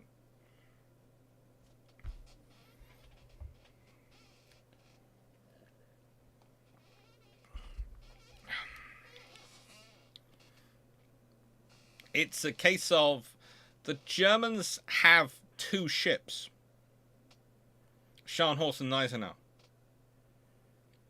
That's not, as long as the Italians are not in the war. It's not the German Navy. This is an important fact to remember.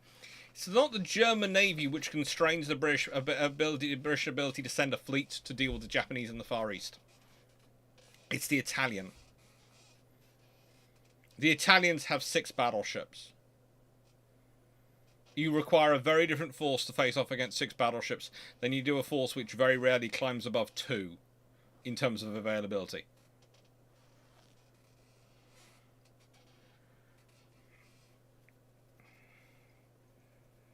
Yeah, there's an idea that, again, the North African campaign teaches Britain how to deal with tanks. It's not really a North African campaign which does that. It gives them confidence in doing that, but it doesn't teach them how to deal with it. It's often forgetting the British have been doing armoured operations and armoured exercises for most of the 1920s and 30s. And the odds of one of the joys that comes about is it's not so much that they invent new ideas to deal with tanks in North Africa, it's that they actually implement the ideas they'd already had. They also implemented some of them in the campaign in northern France.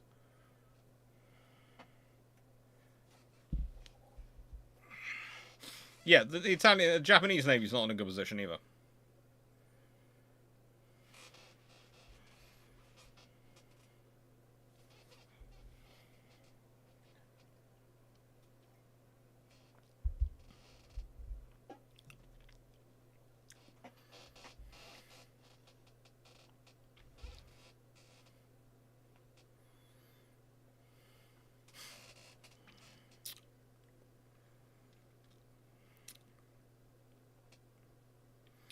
That's everyone. Question 10. How useful to the IJN were the 6 pre-dreadnought battleships, 2 coastal defense battleships, 1 armored cruiser, 3 protector cruisers, 1 destroyer, and 2 coastal torpedo boat destroyers they got from Russia? As force enlargement tools and force multiplication tools, very useful. As primary warfighting vessels, not that great. First one, let's see. Is there a definite number of survivors from HMS Queen Mary? I've seen it jump around from 8 to 20. There are interesting things when it comes to Queen Mary. There are interesting things.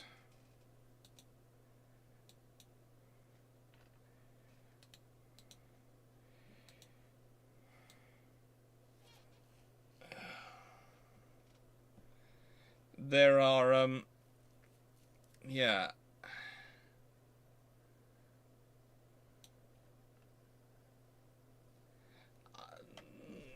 The figure, it depends on who you're talking to. The figure which I tend to go with is 18 are picked up by the British, 2 by the Germans, so that's 20.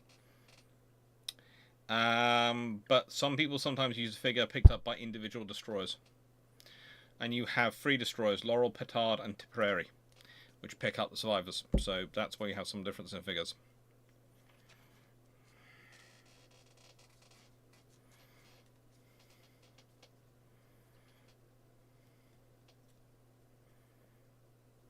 Alright, so what if the Channel Islands were literally in the middle of the English Channel, say 60 kilometers north of their current position?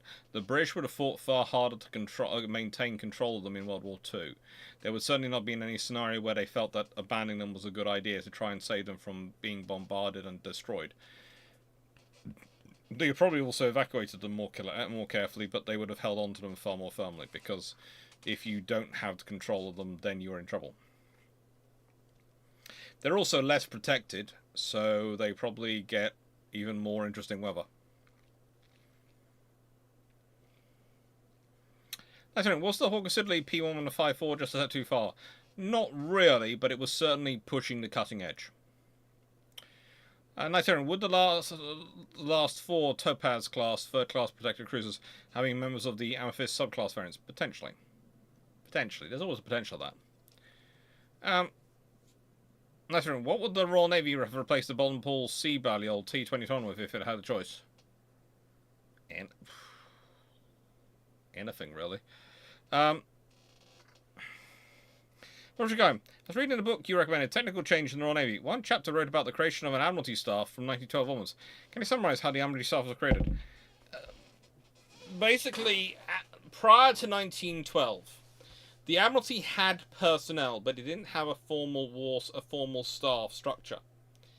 So it had departments, it had teams there, but it didn't have the formal structure which we would know of it. It had rooms. And teams would be organised under officers to do certain tasks, and then when that task was finished, that officer would get deployed elsewhere and the team would get broken up.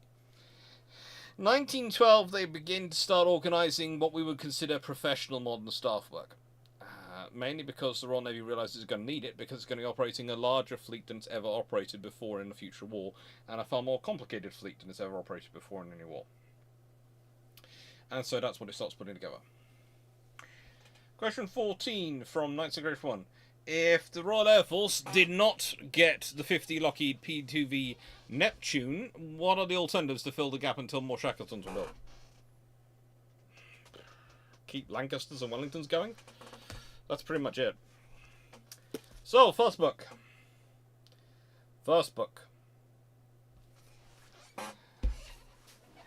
The Royal Navy and the Sino-Japanese incident, December 1937 to 1941. Now, why have I got this up? Why, when I'm talking about the Japanese Navy, have I put this on here? Because it's good.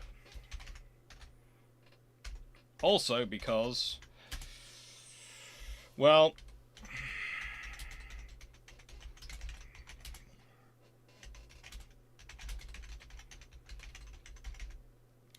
it's written by someone who's pretty darn cool.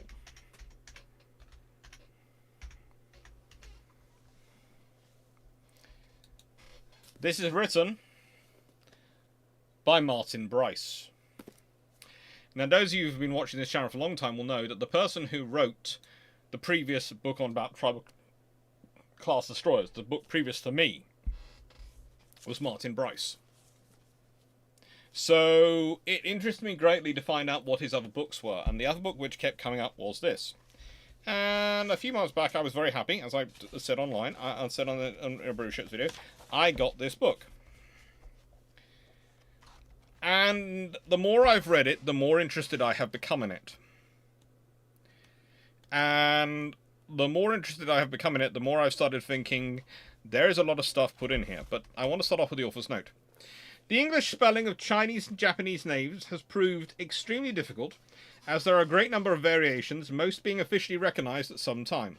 With every effort, whilst every effort has been made to avoid inconsistency and accuracy, I have selected the spelling which seems most common in 1937 and most expedient at time of writing. There is also some debate about the correct way of expressing a ship's name, HMS Cape Town, the Cape Town, or just Cape Town. I prefer the last, partly because it gives the ship more personality, and partly because it is used in naval dispatches. The foreword is by Vice Admiral Sir Patrick Bailey.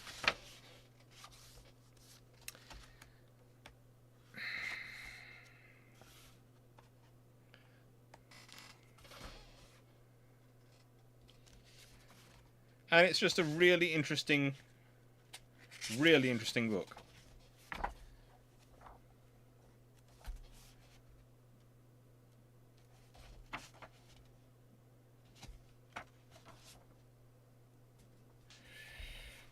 In spite of their attempts to monopolize the wealth and resources of China, the Japanese were not doing so well financially. Not only were the Chinese boycotting Japanese goods in certain areas, but the whole campaign in China was costing far more than was being realized from the profits of Chinese trade. The Japanese intended to solve this problem by undertaking further military operations and by increasing pressure on China's foreign friends. Japanese authorities were now demanding advance notice of all British ship and aircraft movements within the operational areas of Japanese forces. They tried to gain control of Shanghai and other international concessions, which they claimed were being used for anti-Japanese activities, and wanted the establishment of a new puppet bank at Shanghai before they would consider opening the Yangtze to merchant ships or other nations. In the meantime, they continued to discriminate against British merchants, directly by organisation of a system of trade permits, and indirectly by intimidating Chinese dockers and by a host of excuses and petty insults. At the same time, they allowed their own ships to trade at the various ports they declared to be dangerous. It became obvious to the British that the appeasement would never satisfy Japanese desires, in spite of apparent success of such a policy at certain stages of Britain's dealings with Hitler. The Japanese ban on British ships in Chinese waters, coupled with a series of irritating, insulting and damaging incidents, would almost certainly result in the expulsion of Britain from the Far East unless the trend of Japanese aggression was stayed. The difficult problem was how to halt this aggression without provoking a major war at a time when Britain's military resources were being deployed to meet an enemy nearer home. One way was to bolster Chinese resistance. The Yangtze was closed to Western ships, Hong Kong Canton route was cut after the occupation of the latter city, and soon all other seaborne traffic was halted by Japanese blockade or siege of ports. However, trade was still carried out via French Indochina and the Burma Road, but the Chinese were not just getting all the supplies they needed and felt they deserved. They traded with anyone who promised to meet their demands, and even the Germans continued to sell weapons to Chiang Kai-shek until the Japanese complained that this was putting too much strain on the Axis partnership. The world marveled at China's infinite capacity for suffering and fighting. There did exist the possibility of an Anglo-American joint action against Japan, as the United States was aware of the growing danger and maintained naval forces in the Pacific and the Far East. However, certain political lobbies in America almost seemed to consider Japanese aggression less unpleasant than English imperialism. Such people felt that military action against Japan in cooperation with the United Kingdom was purely for Britain's self-interest, pulling English chestnuts out of the fire like America had done in 1917. They didn't, but we'll leave that to one side. That is a constant American view that they pulled the British chestnuts out of our fire in 1917. That's not quite the scenario in 1917. There are times when it is like that, but 1917 is not quite the scenario. They pulled the French chestnuts out of the fire in 1917. You can certainly argue that, because the French have been wrecked. But if you look at by the time the American forces actually get in action, actually fit and capable of fighting and actually rotating positioned, it's most of the operations, especially in 1918, are done by the British Army and the British Empire forces. The Americans do some very interesting actions, though. But it's just a case of the politicians certainly want to mark it as them coming in and saving the world and them being this great useful thing which they push and push and push. But the reality is the politicians came in too late. They could have timed it so they would have been that. But by the time they came in, it was too late. And the Germans were pretty much being defeated by the blockade, and so all that was in place, required in place, was almost to knock them down. They were a hollow house by that point.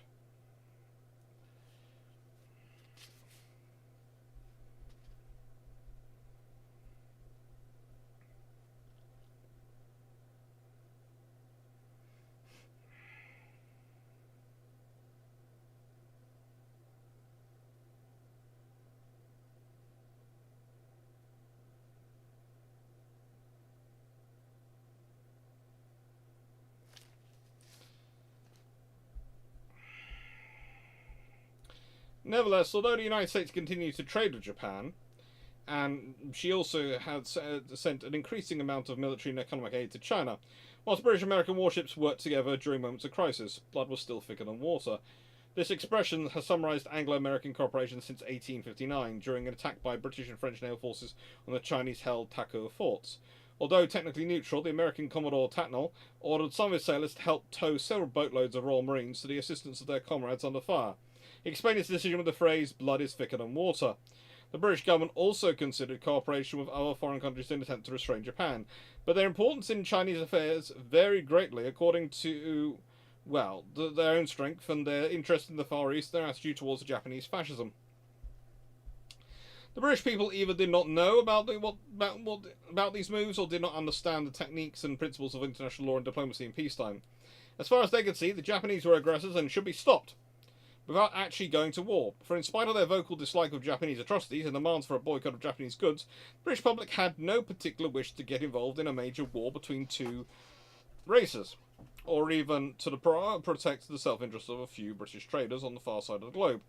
In any case, the League of Nations had expressed its disapproval of Japan's actions, and it was assumed that world opinion would soon force the Japanese to halt their aggression and disgorge their plunder without further bloodshed.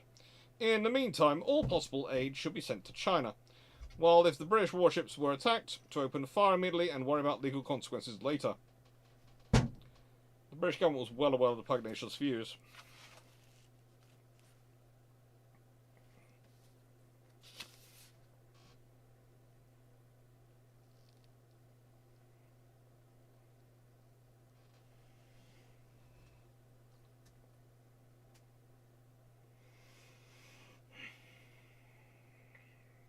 What's interesting is they didn't have a list of all the capital ships. There's a list of capital ships in here of hostile completed in Europe and hostile in the Far East. And when they were Far East, Italy has the San Giorgio, the Giglio Cesare, the Caradula, the Conte de Cavour, and the Andrea Dore. And this is in 1937. The Germans have the Schleswig Holstein, the Deutschland, the Admiralsheer, the Admiral Graf Spee. Now that's 3 Panzerschiff and 2, well, just call them pre-dreadnought 3s. So that's not really much of a problem for the British in 1937.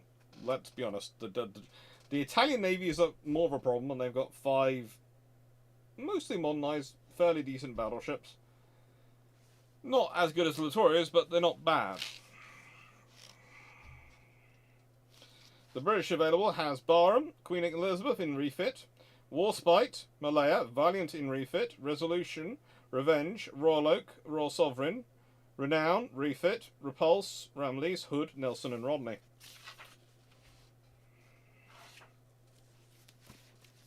It's a good book. It's difficult to get hold of, but it's a good book.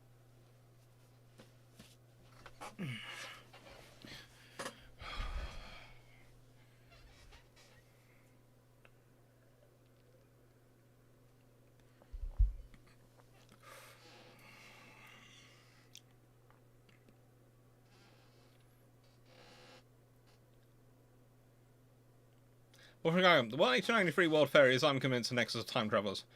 Wouldn't surprise me. Captain Siegel, wasn't DNI effectively functioning as a naval staff pre-1912? Pretty much. You have... Okay. One of the things people often forget is you have the board, or you have several boards below the Admiralty who are in charge of various things, and they have staffs. You have the Naval Intelligence. You have the constructors. They had a staff. So one of the things that's misunderstanding said the staff was formed is they're forming it together, and really what they're bringing in, really the new sort of part is the operations staff, which are included, and various things like that, and the boards is all structured into a proper staff network as we would understand it today.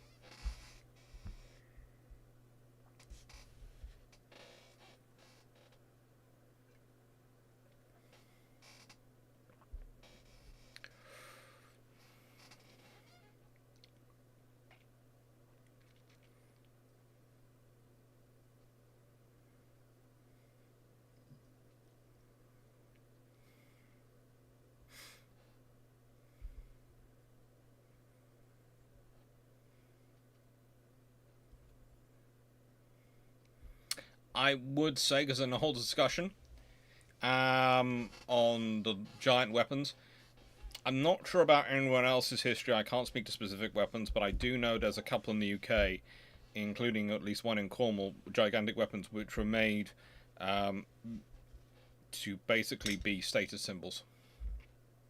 They were made as wall decorations, and they are hanging there as wall decorations. I know that because my family did a sort of one branch of my family might have done something kind of like a Game of Thrones scenario with it, in that they several of the weapons they captured, they had melted down and pulled together as a large, very large sword. Very, very large sword.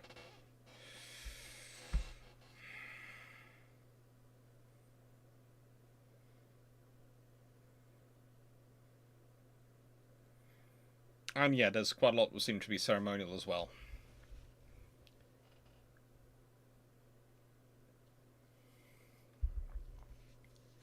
Wall decorations. No, yeah, but that's because it's quite common and something easy for rich people.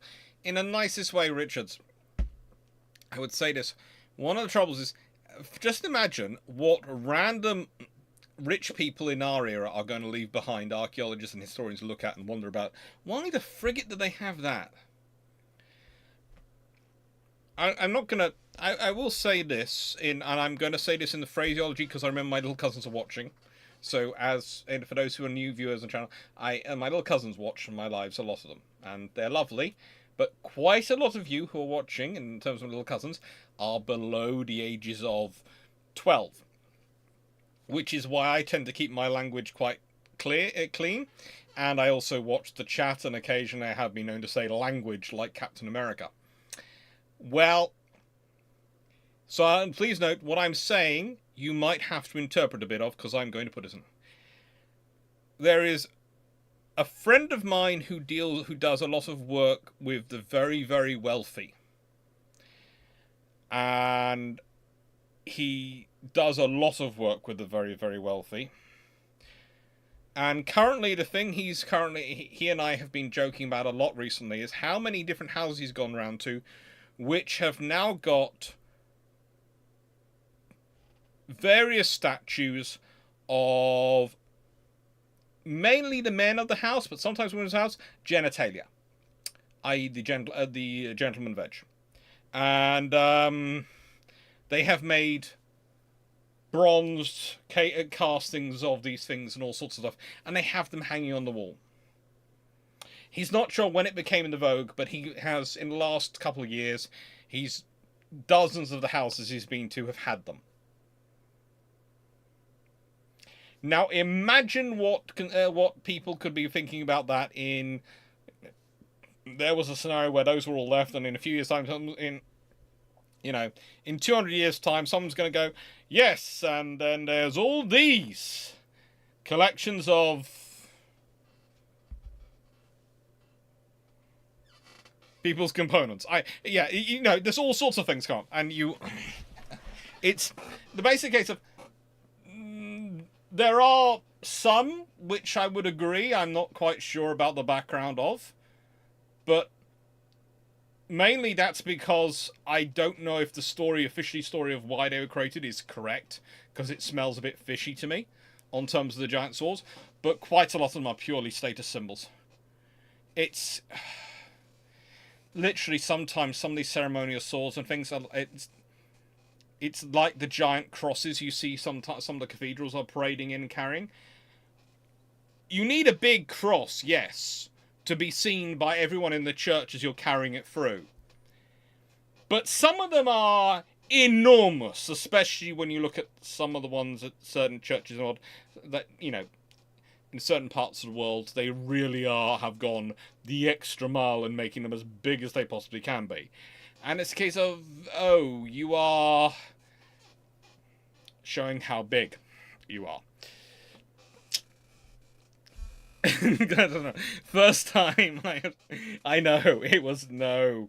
I was sitting there listening going, he and I were talking about it because I was asking him what he's got an event coming up this year. It's a very special event, and I need to work out what presents to get for him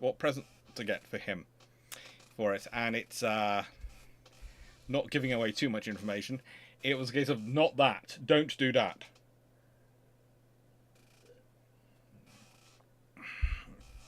The bigger cross means more holy, yeah. It's ceremonial. Although I would say archaeologists are fun because they seem to be very unable to work out when people might be in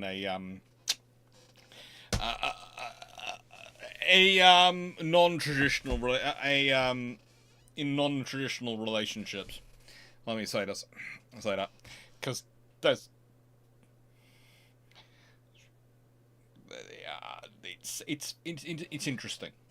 And when I say archaeologists, I mean archaeologists of a certain period. The archaeologists of the Victorian era could not understand. The moment they found armor, this was going to be a male body.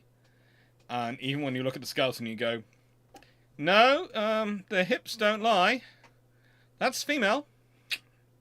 And let's be honest, the hips don't lie. They do tell you if it's male or female. That the hips will tell you. There you go. But it's got all these armor weapons. It must have been an extremely young boy or or a feminine boy.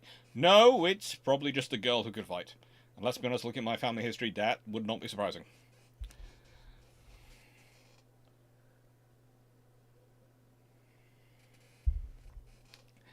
I'm hoping they do the actual casting with plaster. I'm just hoping, and then do a casting from the casting sort of thing. But I'm not asking questions, Richard. So you're asking for more information than I did.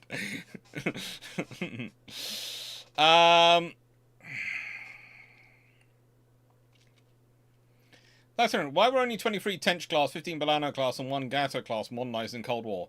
Because they wanted to get better submarines, not keep modernizing old submarines. And how does the USN submarine ops in the Cold War change if all the submarines in the 3 classes were upgraded? They have a huge number of submarines to work from. How does it work from? They probably have far more. They have to either be using them or they might stick some in reserve. In the nicest way, the US Navy came closest to having an in-ordinary system between the World War II and the Korean War. Honestly, if you look at how they preserve their ships, that's pretty much the definition of putting a ship into ordinary. That's pretty much the definition of what they did. And then they activated and put reservist crews and emergency crews aboard.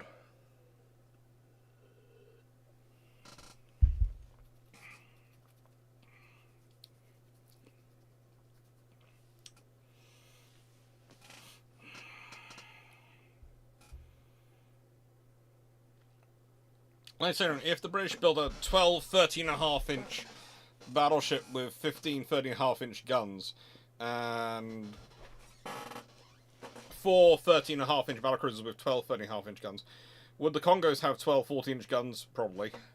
The Admiralty Thor class have 15, 14-inch guns. I wouldn't be surprised. I just wouldn't be surprised.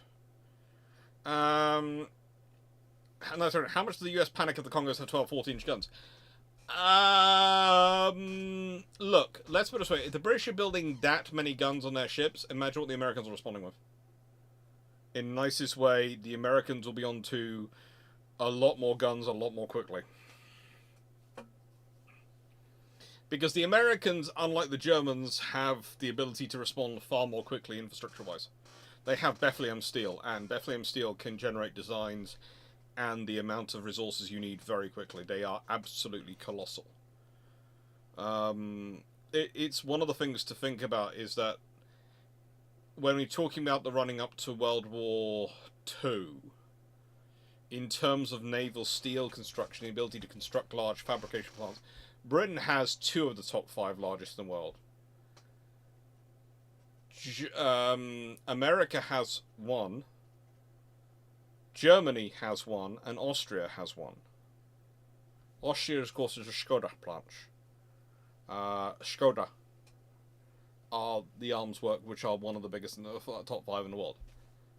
But the thing is, the British have 2, and the Americans have, and I would argue also, one of the things that's often conflated is Krupp. We talk about Krupp as an aggregate, and as an aggregate, they are massive. But a vast majority of Krupp's manufacturing is land-based armaments and armaments for the army, right? When you're talking about naval manufacturer, Vickers and Armstrong both beat Krupp. Bethlehem probably alone also beats Krupp, and there's an interesting argument with them versus Armstrong. Vickers beats them prior to World War One, but Bethlehem and Armstrong like to flick around year on year as to who's building more. in terms of naval construction and naval materials. And then you have Skoda, and that's your top 5. That is your top 5 naval armaments, heavy weapons, turret manufacturers. So if Britain's going for triples, then Bethlehem will quickly be able to cycle around to give them the triples, and you'll see the Americans will be responding. The Americans might even go for quadruples. Take care, Dave. Good luck with your desk.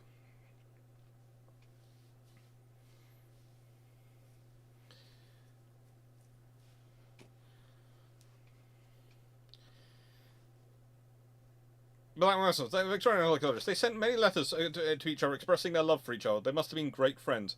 Yeah. Victorian archaeologists are fun.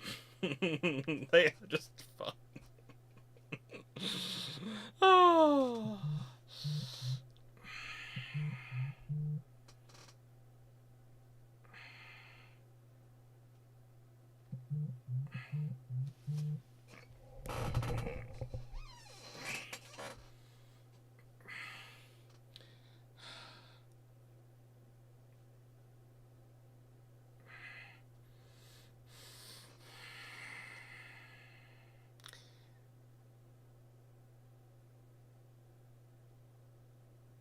Nice one. 8 weeks ago, you said the Germans would respond if the Royal Navy built 12 30.5-inch battleships with 15 30.5-inch guns and 4 30.5-inch battlecruisers with 12. And if I remember correctly, you said they don't have any options, but I'm not convinced, so can you explain?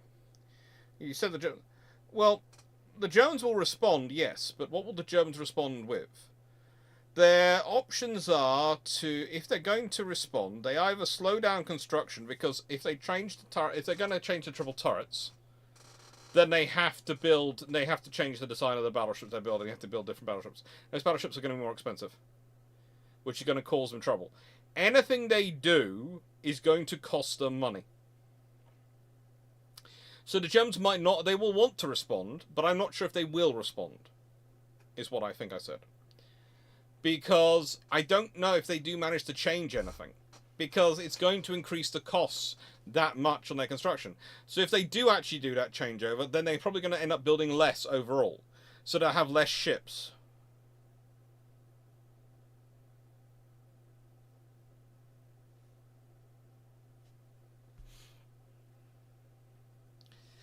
Or they build as they did build, in which case their ships are going to be individually less capable versus the British ships, and it's going to be even more of an issue for people.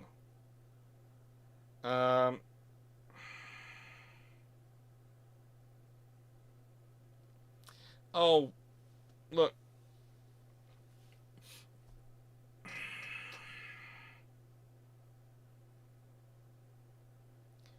I think it was an interesting thing. I was at a event a few years ago, and the person giving the talk was talking about reading through archaeologists' notes, and they were talking about how the archaeologists couldn't understand what the woman was saying when she wrote that she wanted to be buried with her wooden carrot.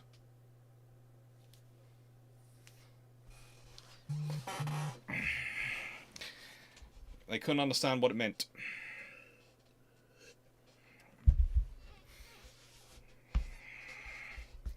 And I was just watching as a panel of about 3... well, I think it was about 3... there was 3 female archaeologists on the panel and 1 historian. And I think all 4 of the ladies were laughing their heads off. Although also wondering how comfortable a wooden carrot would be. And I'm only leaving it at that.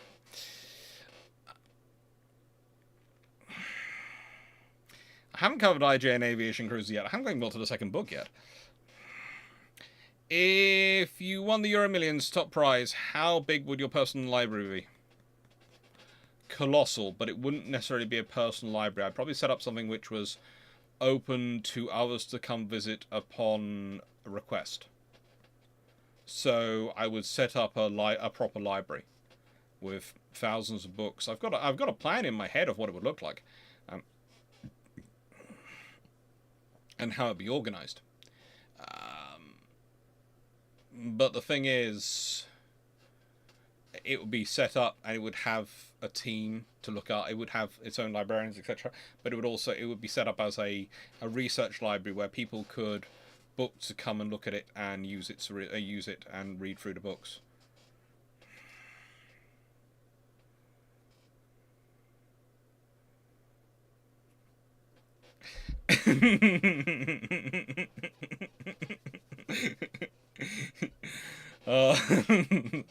I'm just glad Melanie hasn't responded yet to the whole discussion. Yeah, as long as Melanie doesn't respond to that, we're fine. If Melanie does respond to that, goodness knows what kind of area we will end up going down to.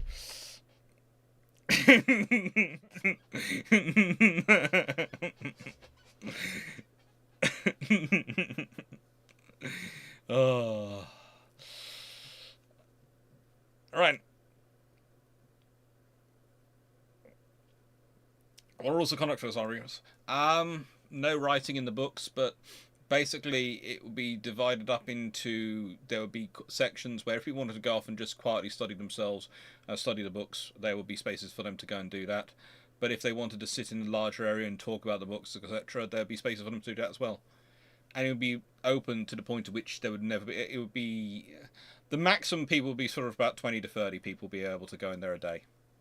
And the thing I sort of designed it was designed so it would be in a place which is a sort of a nice area, but would have accommodation set up. So if you were coming to visit it, as part of the thing, you would get free accommodation with breakfast and dinner provided.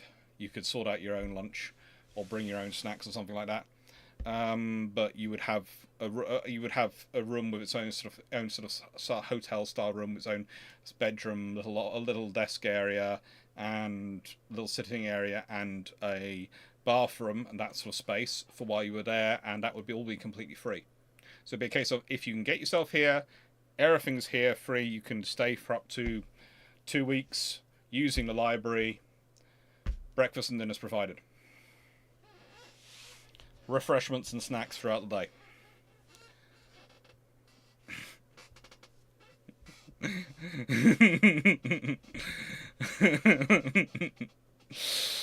Oh.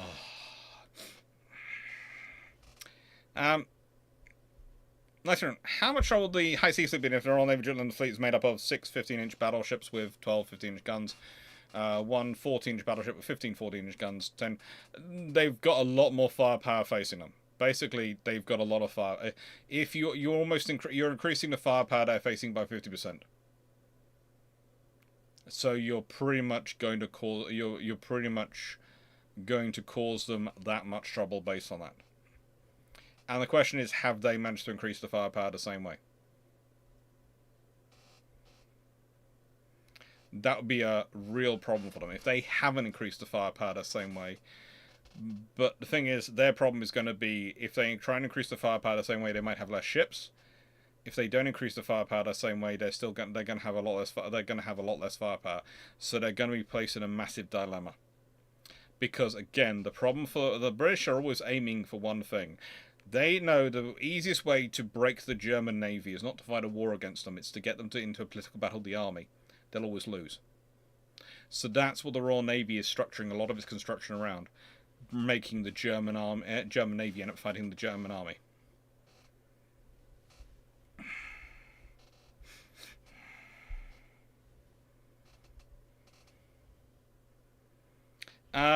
Nice one. Question 20. If the Hawkins class adopted 6 twin 7.5-inch guns instead of 8 single 7.5-inch guns, would that better set the British up for the next generation cruisers? It would probably mean they'd be a lot heavier.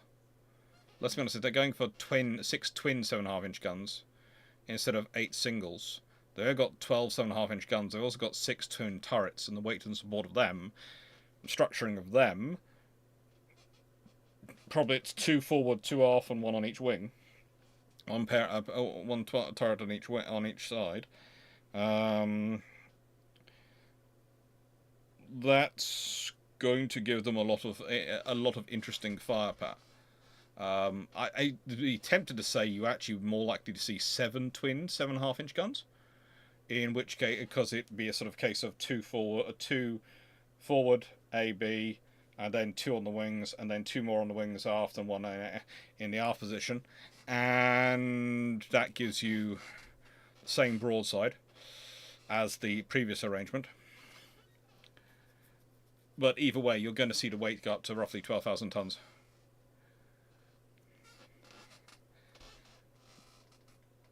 I'll leave that to you, Seneca Nero, to find out as you're making this suggestion. I'm not going to read out Seneca's suggestions.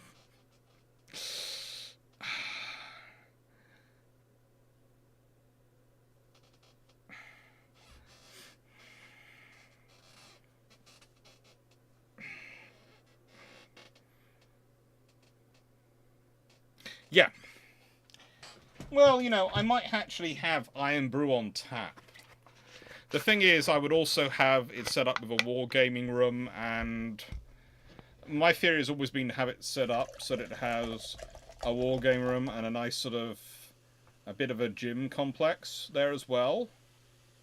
Because one of the things I do notice about researchers and academics is that we can get very unfit very quickly. In fact, you can tell my waistline. From my waistline, my doctor can tell what position I am in my writing. He can tell whether I'm in the editing phase, whether I'm in the writing phase, or whether I'm in the researching phase. I am healthiest in the researching phase. Writing phase, it's slowly getting worse. Editing phase, I'm at my worst. And then I have the break, I have the research phase, and I get better and my waistline goes down. Now, I almost have 2 sets of clothing, 2 sets of clothes. Don't really for t-shirts, I just tend to buy big t-shirts. So that doesn't really matter, but for trousers, I have 2 sets. I have size 42s and I have size 46s.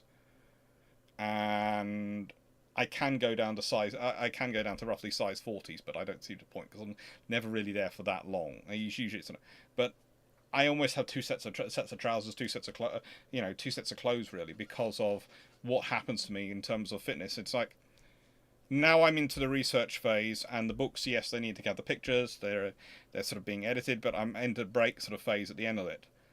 I'm probably going to start going back to the gym regularly, and you'll probably watch very quickly my waistline will drop off, hopefully, if I'm doing enough writing.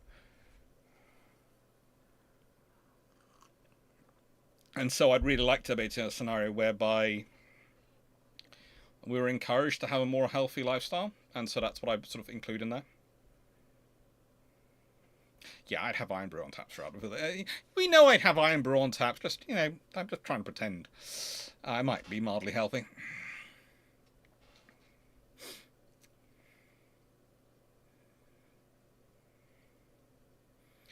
If the Hawkins class instead of 8 7.5-inch guns, but being 12 7.5-inch guns in 3 twin turrets fore and aft, how likely is the Hawkins class heavy cruiser to be far more useful ships? They'd probably be far more easily converted to something better. Because let's be honest, you can convert that quite quickly.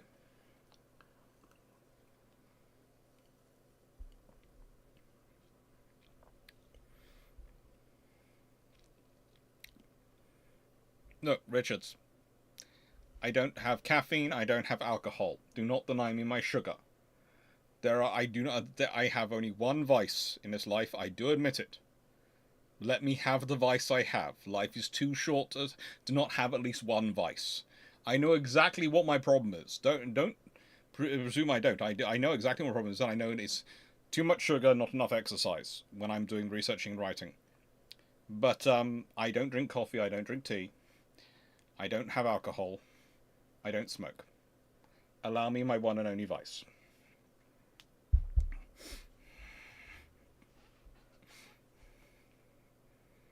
This is why I prefer sweatpants.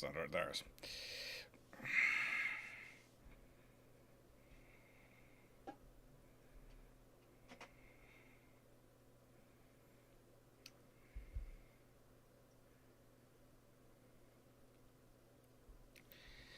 I heard that America's steel production couldn't keep up with the demand for shipbuilding. Where in the production line was the problem? Foundries, mines, something else? Foundries. It's always the problem. It's always the foundries. They are the longest lead item to get working up to producing the volume you need, especially when you're talking about the quality of steel you need for warships, and that's the problem. You need foundry steel, especially armor grade steel, but also other steels for the ships. They need incredibly high temperatures. They need to be incredibly precisely mixed. They are very different from railway iron production, pig iron production, etc., and all the other stuff.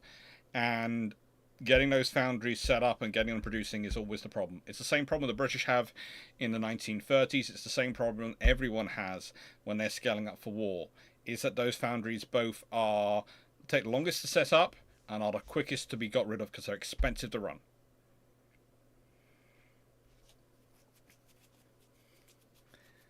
I know, Richard, I know. As I said, I'm not the thing. I'm just saying, look, I know, but it's my only vice. And frankly, I know it's bad for me, but I'm giving my one of only vice.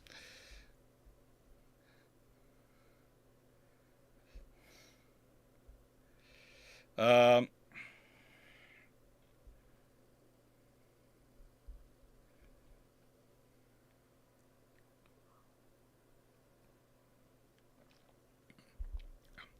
Actually, when was the earliest that a Dreadnought armored cruiser was doable?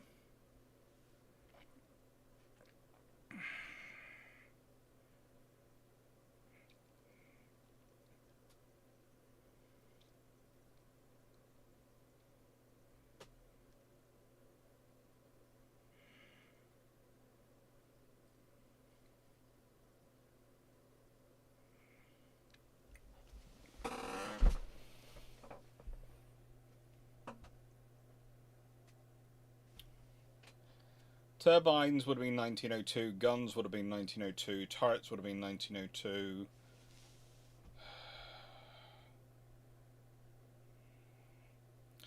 Earliest you could have ordered is 1902, probably launch and commissioning 1903 for 1904. So probably 1904 is about the earliest you'd have one in service. Yeah, I'd go that 1904 probably. If you look, because you need a certain level of boilers and turbine technology and reliability, and that's available broadly speaking by 1902, enough that it's doable. Not as good as they will be in 1906, but doable in 1902. And yeah, 1902.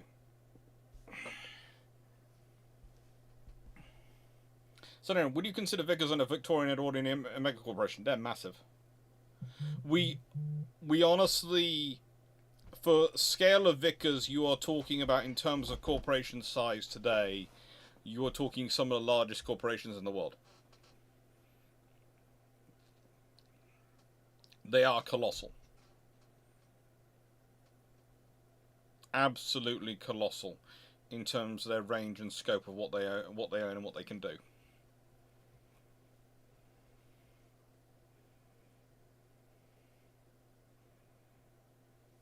I don't know, would the British say yes or no to a triple 4-inch 45 caliber Mark 16 AA gun?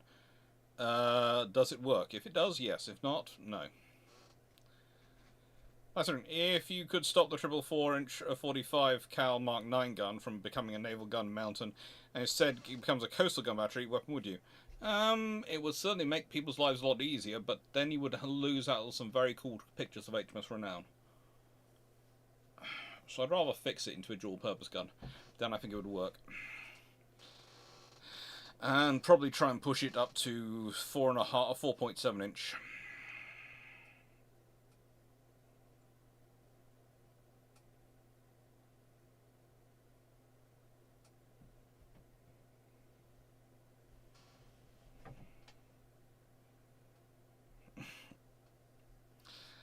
You can have the my brew when you pry it from my cold dead hands, and then suddenly, no. You can have my iron brew when you reincarnate after I have taken your life from you trying to get my iron brew, and can come back with a certification from the Lord in the hereafter that I should not be drinking it. Because that is the level of intervention which is required. It's kind of, I have a similar mentality. I have to say, not quite as extreme as my well, I'm fairly certain if you tried to touch my dogs, you would there would be that I do remember seeing the joke about also What happened? What do you get number-wise if you have 2 dogs and someone tries to take your dog? I have 2 dogs. Well, no, someone has tried to take your dog. Someone's taken your dog. No, I have 2 dogs and a dead body. I've done this joke with my cousins at Boxing Day, so they did hear it, and they all agreed with it. And my mum's response was, no, I have 2 dogs, and there is a beginning of a dead body. There is a beginning of a trail of death. Was actually her phrase. I love that woman. She's a great mother. I'd be very scared of her if I wouldn't touch her dogs.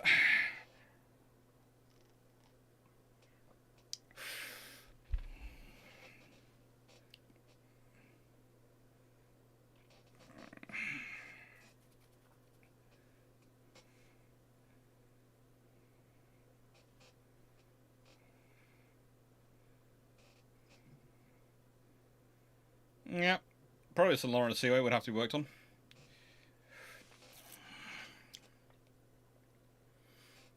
Black Moses, if did the countries of the Washington Naval Treaty have to convert ships to carriers after signing, or could they build new ones from tonnage allowance? They could do. They didn't have to convert ships. They were given the option. If you consider Britain doesn't convert ships up to the tonnage allowed.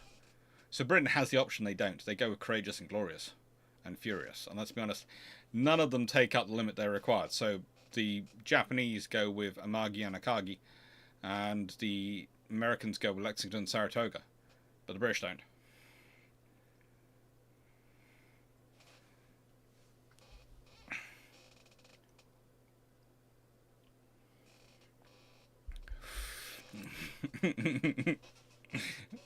Yeah, let's put it this way. My mum doesn't like action movies. She watched, usually as a rule, because she doesn't think it's realistic. She watched John Wick and claimed it wasn't realistic because he didn't take out enough of them.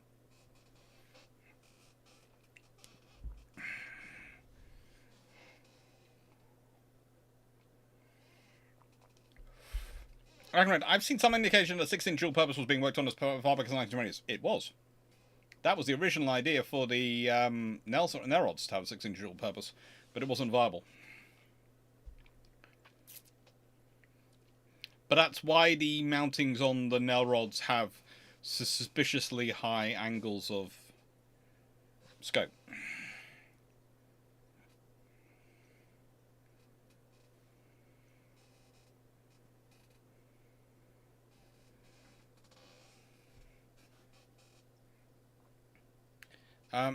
Could a person live in an area in the areas Vickers is active in their entire life use nothing but Vickers products?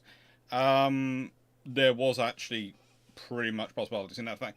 In that Vickers had seen that the hospitals got built in their local areas. Vickers had seen the houses get built. And Vickers had seen that the pubs and the brewery supplied the proper alcohol, and it was where it was, and it was kept to the proper qualities. Because Vickers was very obsessed with quality control, because they didn't want their people getting sick. Because for Vickers, the people were an investment. So one of the really interesting things is that Vickers is also at turn one of the most cutthroat companies you can ever deal with, but is also one of those companies which is absolutely really obsessed with making, because they want to get the value out of their workforce. They want to make sure they are fed. They are not. They prefer them to be not so rich they can go wandering off and wander around the country, but not so poor that they are constantly worried about cost of things. They want them to be well fed, they want them to be well watered, they want them to be well rested, and they want them to be close to Vickers so they come to work and their generations come to work and get trained up. And this is the Vickers way. And if you look at Camel Laird's and a fair number of other British companies which have that sort of ethos in that era, they are the really successful companies.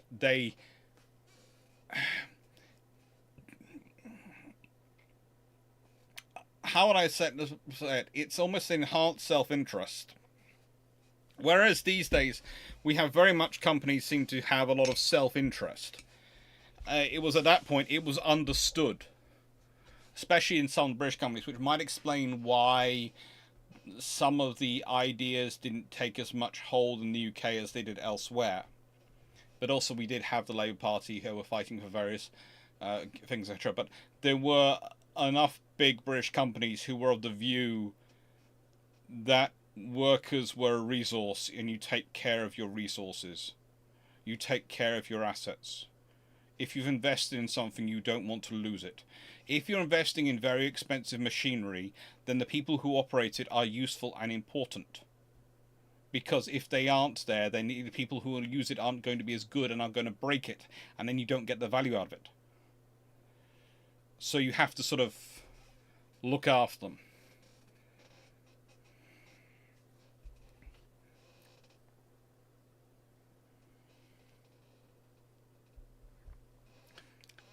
Vernon, so Vickers is Hank Scorpio. It will take over the world, literally, but he values his workers and has a health plan. And on Fridays until 1 they serve German beer. Yeah, basically. The guy who was the thing from Simpsons, who gave Homer Simpson's a football team.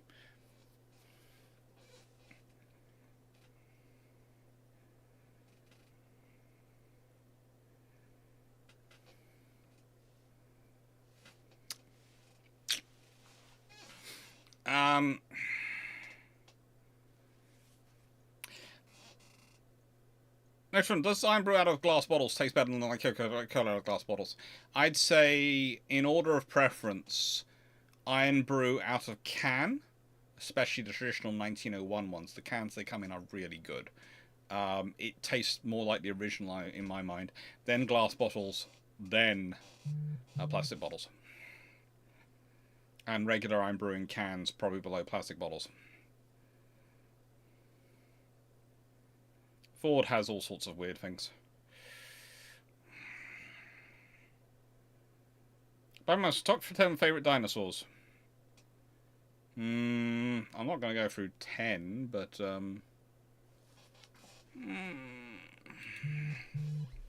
let me make sure I'm pronouncing it correctly. The Plesiosaurus is usually my favourite.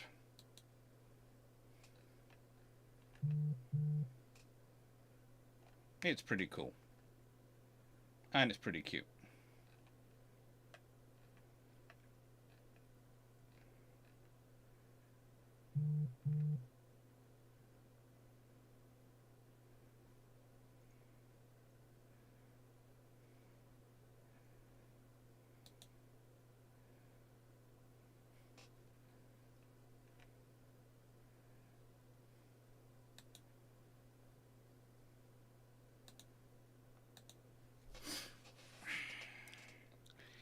No, sir. Would I be right to think that the IJN and the USN were designing fleets to refight World War I, and not the warflight that the RN had foreseen?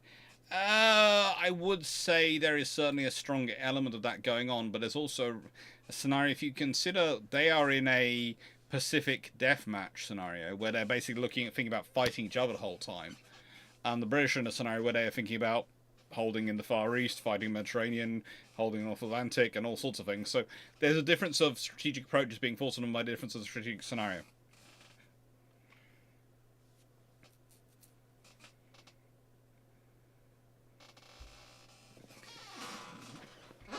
Now, would a 16-inch armed Lexington really have caused more problems than it solved? It would certainly have made a lot of fun for the USN to build. I think honestly, if the Lexington has 12 16-inch guns, then it becomes a really interesting vessel. Nice to go through one.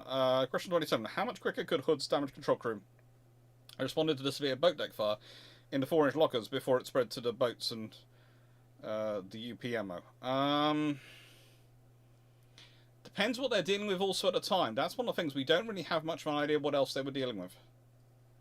So, and also that means going onto the exposed deck and dealing with all sorts of issues. So they might be trying to it. We don't know how quickly they got there. We don't know how. There's none of them have survived. So we don't know. So I'm not going to get into that because I'm not really in a place to critique them because I've never been able to receive the reports of the damage control crew to see what else they were dealing with, what the decision making process was going on in damage control crew, and whether or not they actually reached it and whether they were fighting it or not.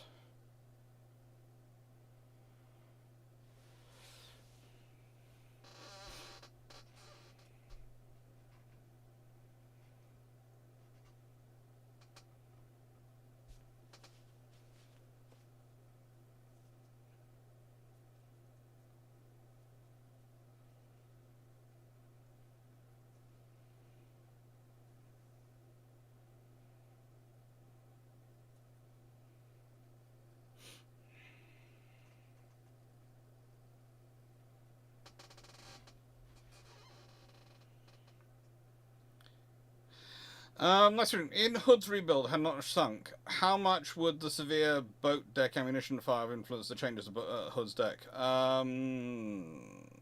Life happens on a boat deck. The thing is, you need the boats, so you have to have them somewhere, and you don't want to put armor over them because that's just going to cause a lot of issue. You put armor underneath them, so the boat deck fire shouldn't go many places. If they've got it, they'll fix it and they'll work out something of how they deal with it. But it's going to depend on what actually happened with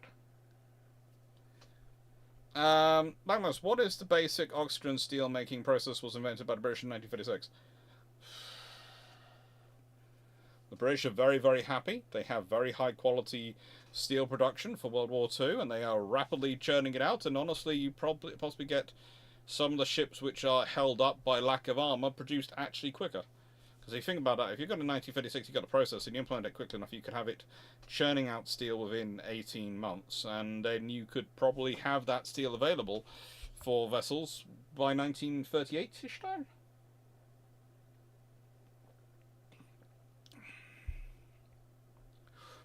I think, are the Warrior class and 1906 Armada class armor cruisers Dreadnought armor cruisers? No. I would say they are sort of developing of Dreadnought pattern and shaping, but they're not Dreadnought armor cruisers because Dreadnought armor cruisers do not exist yet, so they cannot beat them. And they are not armed with capital ship grade guns. Mackling 777. If the St. Lawrence Seaway was built and completed by 1930, how might it affect World War II, assuming global events are largely the same? Up to 1958. What Seaway was built to Panamax? If it's been built to Panamax and it's in 1930, and it's doing then it's going to give you a lot easier access to the interior. So it's going to give a lot more space for industry to spread out and production to be carried on. So it's going to make things more efficient. Is it going to change things much? Possibly not, but it's going to depend how things work out. It's going to be a lot of things at the margins it's going to change, which is going to change the wider picture in aggregate rather than individual. Which makes it very difficult to work out because you're changing a lot of small things, not a big thing you can then point to and then you can draw away from that. It's a lot of small things which add up in aggregate to a big thing, but I don't know what that big thing is going to be because unless you actually are doing it, you don't know. That's right. Question 47. Would HMS Repulse have fared any better if 9 4-inch quad 9 4-inch Mark 9 guns and 6 4-inch Mark 5A and be replaced by 15 twin Mark 16 AA and had 2 quad 12.7 machine guns replaced by 8 more 20mm Oricon? She might have been better. Honestly, she needed more Bofors. She needed either Bofors or pom-poms. She needed one of those. They needed a lot of pom-poms and probably needed a lot more 4-inch guns to replace the things, or 4.5-inch guns.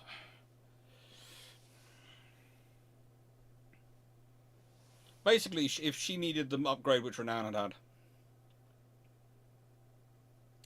but where in the library do you get the dogs get to run around? The dogs get to go wherever they like. One of the criteria is going to be you have to tolerate the dogs running around. The floppy research assistants are running free.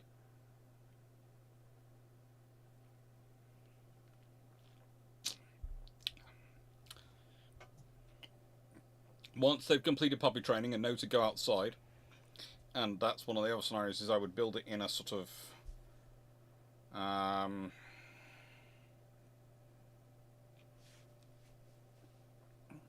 not sure if I'd build it in a circle or a square, but either way, it would have an internal courtyard. It would have a courtyard internally with a little bit of grass and stuff for doggies. And there'd have to be someone who was basically watching for them to go to the loo to make sure it cleared up.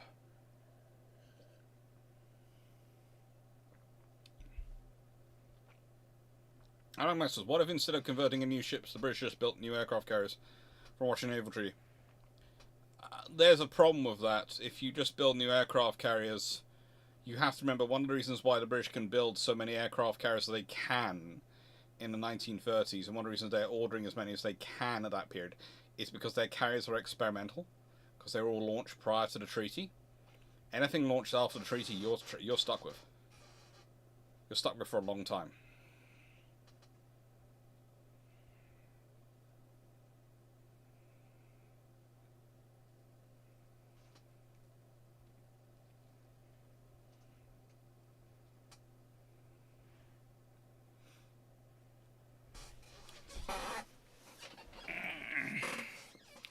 Magnum, you're in charge of the Royal Canadian Navy starting 1928 and granted unlimited resources and manpower to build up by warships. Also exempted from the London Naval Treaties about a capped at 1 million ton standard. What would you have? If I got 1 million ton standard to play with, that's a lot.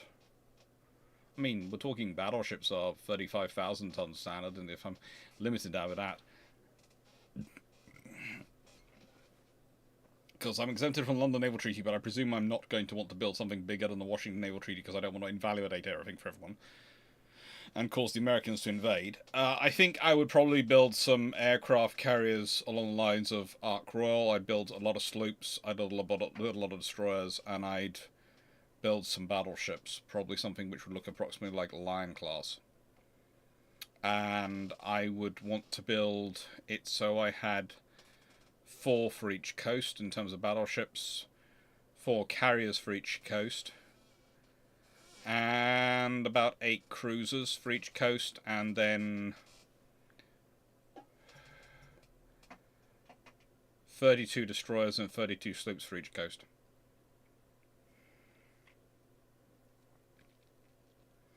Slowly build that up. If I've got 1928, I've got years to build that up to that, so I will do that. I'll start off with the sloops.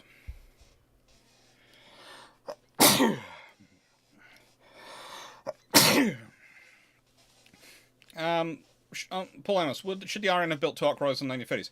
They'd have loved to, but they didn't have the tonnage to do so. So that's their requirements. That's the reason they don't, Paul.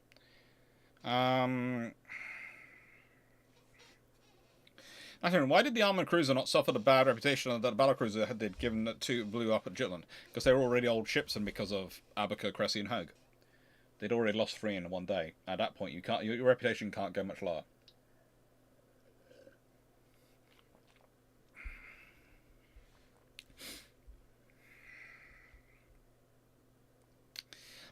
What changes would happen on D-Day if half of the small landing craft were instead LVT-2s? What changes would happen on D-Day if they've got landing vehicle tracks 2s? Well, you probably have a lot more in-depth movement of personnel. It's a lot more rapid movement in personnel, and so they're going to take casualties. And there are going to be some beaches where they are really not suitable for getting out of the beach area. But especially on the British beaches, etc., with the British successes of getting the DD tanks ashore, etc., those LV2s and those DD tanks could well push quite far inland. You might speed up the entire... I'm not sure if you speed up the actual breakthrough in the beaches, but you'll certainly see the speed of push through. And the succeeding days on, you'll have a far more mobile force. But then, of course, you'll lose a load of landing craft to actually moving your troops inshore and moving them operationally rather than having them for that. But then later on in Market Garden, that might mean you have a whole load of LV2s, which would mean you might need... It's going to change your whole bridging scenario. Especially as the LV2s, T2s, can actually be used to support the bridging process. Because they can actually help you get the bridging things into the positions you need them. So yeah, it's an interesting thing with lots of things moving on.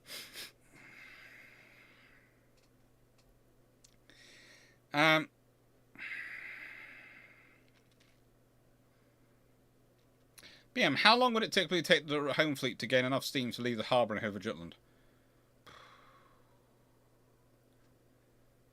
It depends on what condition they're in. If they've got a boiler going, then they can probably make up to speed for sea in probably 6 hours' notice, and all be gone. But if they've got more than one boiler going, if they've not got a boiler going, these are going to change things. And there are different conditions you can leave the ships at. So you might leave the conditions that the ships might be left at. They've got to be held at 3 hours to sea.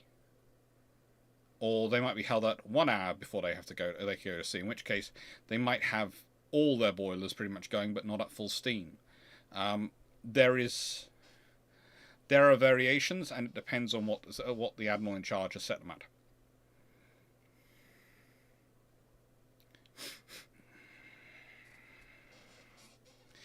Sorry, correct me if I'm wrong, but wouldn't the Kaiser find it unacceptable that the Kaiser Marine doesn't have triple turrets? The Iron has 13.5-inch battleships and 13.5-inch battlecruisers, all with triple turrets. They would certainly find it annoying, but the reality is, he might find it unacceptable. But is he going to find the money for it? That's the problem. Is he going to find the money for it? Question 32. What are the odds that the Royal Navy's 40 cannon class plan would have followed the original timeline, historic timeline, Kent, London, Norfolk, Surrey subclasses and an 8 plan for the Dominions? Which subclass might be used? Under what circumstances? Because, you know, that's basically everything going the Royal Navy's way, and the Royal Navy getting governments happy to it. So it would have, if in any scenario prior to World War One, it would have got all that built quite happily. But I'm presuming there's more of a question to that one. I'm presuming it has something to do with the 7.5-inch Hawkins earlier discussed. How does the Royal Navy avoid confusion between the planned 1941 Admiral-class heavy cruisers and 1920 Admiral-class battlecruisers? Because it doesn't really matter. In the nicest way, you've often had names of ships which you just don't pick the same admirals. I doubt there'd be a Hood in the Admiral-class heavy cruisers.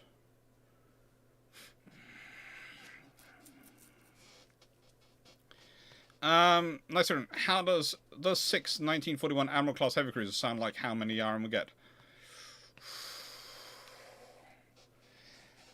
It depends. If they're building them because nuclear weapons aren't coming and they need heavy cruisers to deal with the Italians, the Japanese, etc., and that basically the heavy cruisers are considered the quickest way to get the firepower to sea, then 6 to 8 is probably what they would be aiming for, because that sort of fits with the Crown colonies, etc., in terms of numbers of batches they're ordering.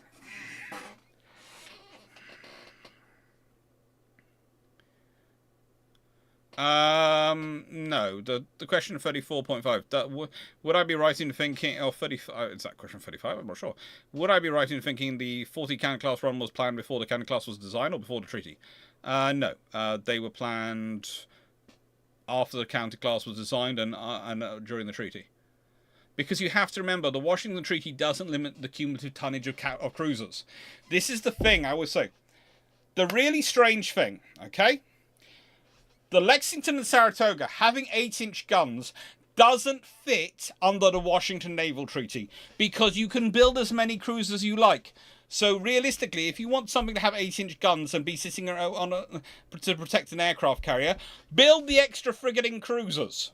You can do that under the Washington Naval Treaty. Under the London Naval Treaty, where you have a limited number of cruisers you can build and limited cumulative tonnage, it makes sense to have those guns. It still doesn't make sense from the purpose of operating the carrier, but it makes more sense than under the Washington Treaty, where you don't have a cumulative limit, so you can just build more cruisers. And then you have more space for operating your aircraft. You don't have the top weight issues that you have from having 8-inch guns that high up on a ship.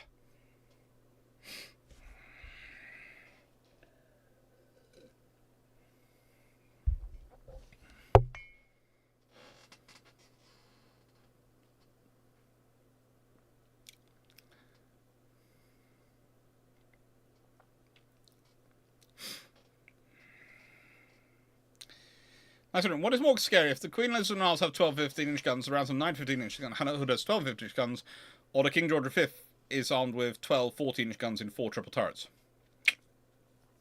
I'd say it's the QEs and the Isles, because in a nice way, if the QEs, Isles and Hoods all have that, if you're adding on that much, you're adding on roughly 10,000 tons. Well, at least 5,000 tons, I would say you're adding on per ship. In those regards, because of the changes you're going to have to make the whole ship. The crew increases, the beam increases, the length to beam ratio is to be maintained the same. You're adding on about 5,000 tons per ship and armoring those areas, etc., and all those things. So let's say 5,000 tons per ship. So in the nicest way, if you're pushing Hood up to 47,200 tons. Ooh. I know that Renown class are actually lighter. They are lighter than Tiger. But if you consider all the other ships you're pushing up, you are probably going to push. There is no way you can put a capital ship limit into the world where it's 35,000 tons. So it's probably going to be 40,000 tons. In which case, you could be looking at someone trying to get in a 16 14-inch gun, King George V, with 16 14-inch guns in 4 quadruple turrets.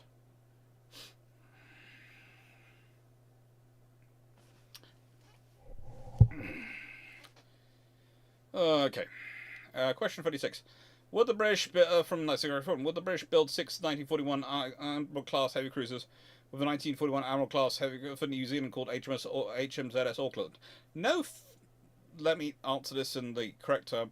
No frigging clue, because it's going to depend on, do the New Zealand government want it? Do they want to pay for it? And is it going to get a name, or are they just going to buy one of the British-built ones? In which case, they just get a name, and do they then rename it? There are lots of naming committees involved. There's lots of different people involved.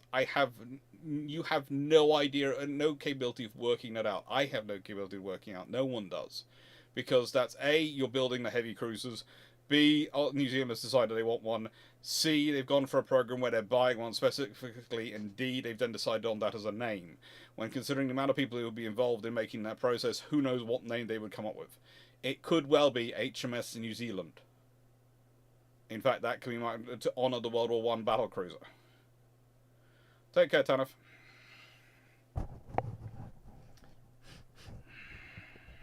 Okay. Black Maxus. British get designs for the Ashland class, LVT4, LVT-A4, and Duck. No, what changes? In 1938.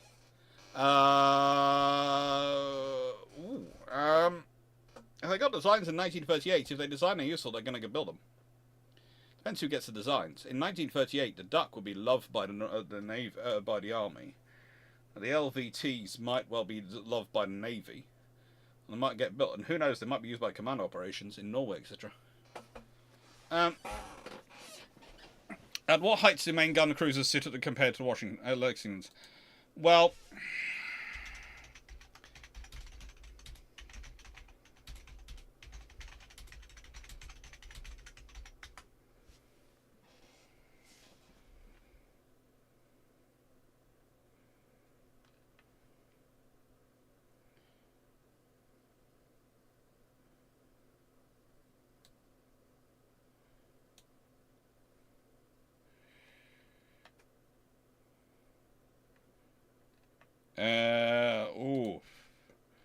I'm trying to remember their height.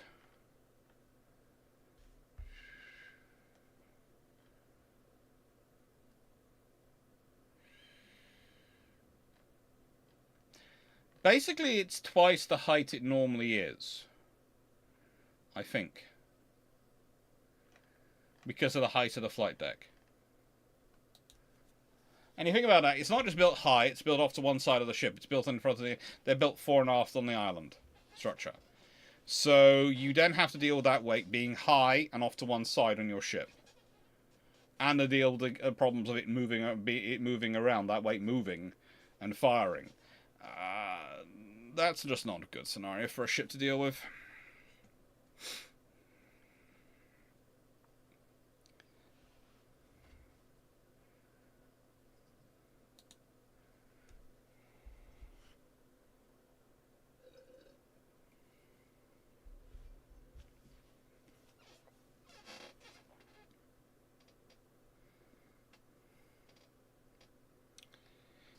Next one. How happy would the Royal Navy be if they had the 2 Australian 1927 cruisers and HMS Encounter in World of Warships? I have no idea. I need to go and see HMS Encounter.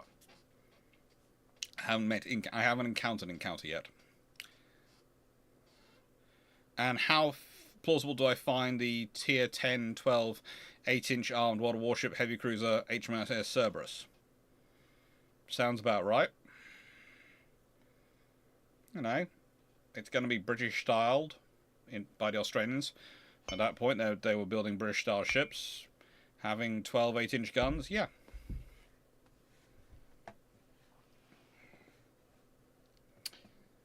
And how... I'm not getting into that one. That's a gaming question. How plausible do you find the World of Warships Tier 10 Edgar with 12 6-inch guns in 6 twin turrets?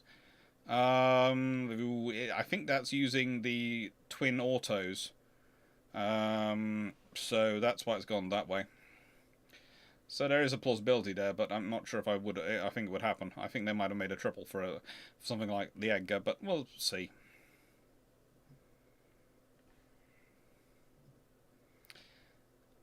They did replace the 8-inch with 5. Yeah, they did. Eventually they did replace it. Anyway, next book. Let's do this one. Because it's a new one, I think. I think this is new. Not sure if it's new. I think it's a new printing.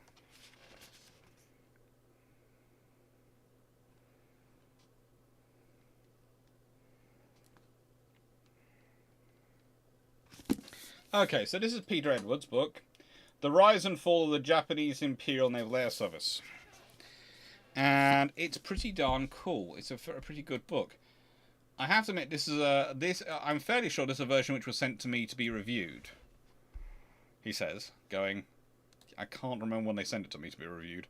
But, you know, these things happen.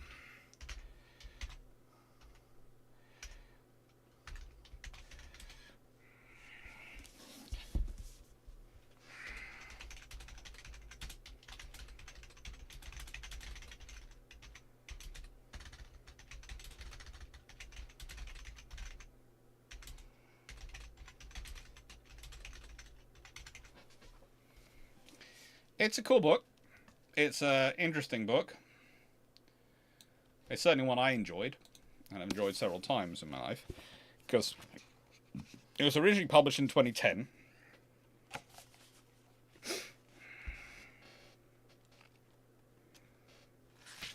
But it's come about more recently. This is definitely a new version which has been published. During October 1937, the Mitsubishi G3M2 bombers took off from the airfields of the Naval Service. The new bomber version of the type G3M used additional gun positions and, escorted by the new A5M2A fighter planes, used as long-range escorts, had been fitted with auxiliary fuel drop tanks. The first raid by the new G3M2 bombers comprised 9 bombers escorted by 27 escort fighters. The Japanese destroyed 11 of the 16 Chinese fighters sent up to intercept the raiders. The crews were pleased with the new equipment. At the time, the new machines were raiding targets over China, and the Mitsubishi design teams were reorganizing for the work to commence on the new G4M bomber project. The design team leader was Kiro Honjo, with engineers Hakada and Konoshubi. Unfortunately, initial progress was slow, since the design team leader shared time between design work on the new G3M2 model and the new design basic concept. Unhappily, some engineers had been transferred from the 12-She bomber design to Dr. Horishika's team, working on the 12-She fighter, known as the Zero. It has been suggested that the G4M bomber design was based on the British Vickers Wellington prototype bomber. It was known at the time that Japanese experts had attended lectures given by the British inventor Dr. Barnes Wallis on the geodetic system of construction for aircraft structures. But since the Japanese were unable to unlock the secrets of the new system for aircraft building, the new technology could not be utilised. 2 months later, the surviving Chinese fighters were drawn from the Nanjing front, leaving the capital undefended. In the course of the year, the Naval Air Service purchased the North American B-19 and the B-1110, as well as the Kimmer Envoy, the Douglas DF, and the Junkers Ju-86 for evaluation purposes. It was observed in the course of 1937 that the tail unit for identification numbers on the aircraft for the HIJMS Kaga were 301. Those from HIJMS Akagi were 303, and aircraft launched from HIJMS Ryujo were numbered 312. Please let me restate that. In the course of the following year, and that would be 1938, the Imperial Japanese Naval Air Service purchased the North American B-19, the BI-9 and the BI-10, the Kimmer Envoy, the Douglas DF, and the Junkers Ju-86 for evaluation purposes.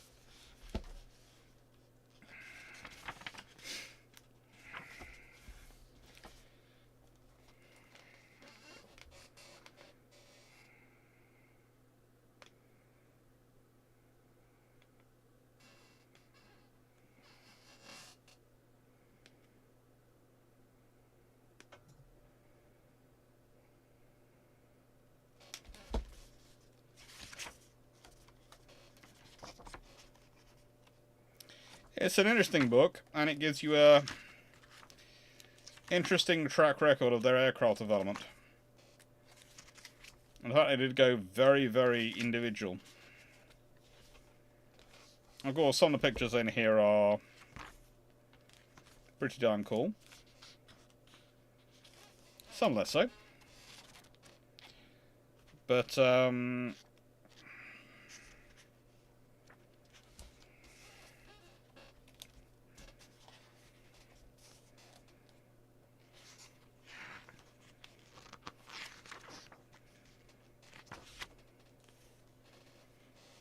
there are some interesting pictures.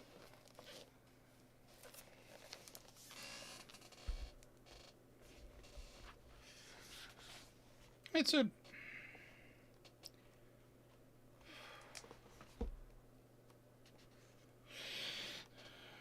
a book that's worth reading. Even though I'm not quite sure that not all of the right people are in the photographs. It's one of those scenarios that I like this book, but having read things like, and this is one of the reasons why I wanted to have The Emperor's Samurai here. Which I still can't see. And honestly, after this is over, I will probably find it. So I will end up probably continuing this next week. Because The Emperor's Samurai adds a lot of clarification to who's really important, who's really making the decisions beyond the people we popularly know and are easily discoverable. There's a lot more detail out there than sort of the popular narrative tends to give you, because there's a lot more people involved. It shrinks down in that. It's one of the things about history, in terms of once you get into a popular narrative, it tends to shrink down the number of names involved.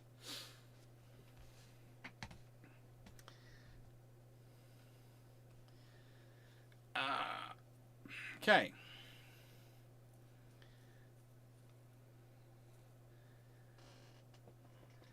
If Lexington's class didn't have the 8-inch guns, what could have been done with the space and tonnage?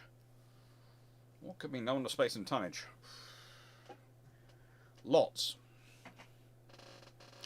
Let's be honest, what would probably be known to space and tonnage?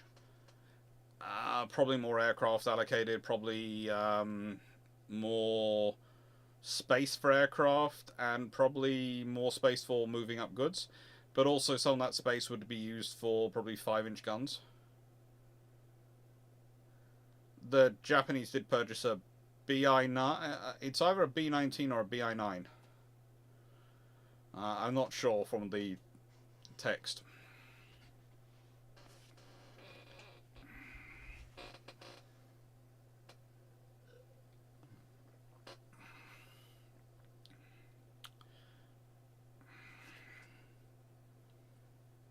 So, which makes more sense, the Yamato reply? Water warships Tier 10 Cumberland or Tier Star Devastation with 16.5-inch guns in 4-core turrets? Or Tier 10 Cumberland with 16-inch guns in 4-core turrets? Probably the former, as they have a 6-inch. They have their 16-inch ready to go, but they don't have a 16.5-inch gun ready to go.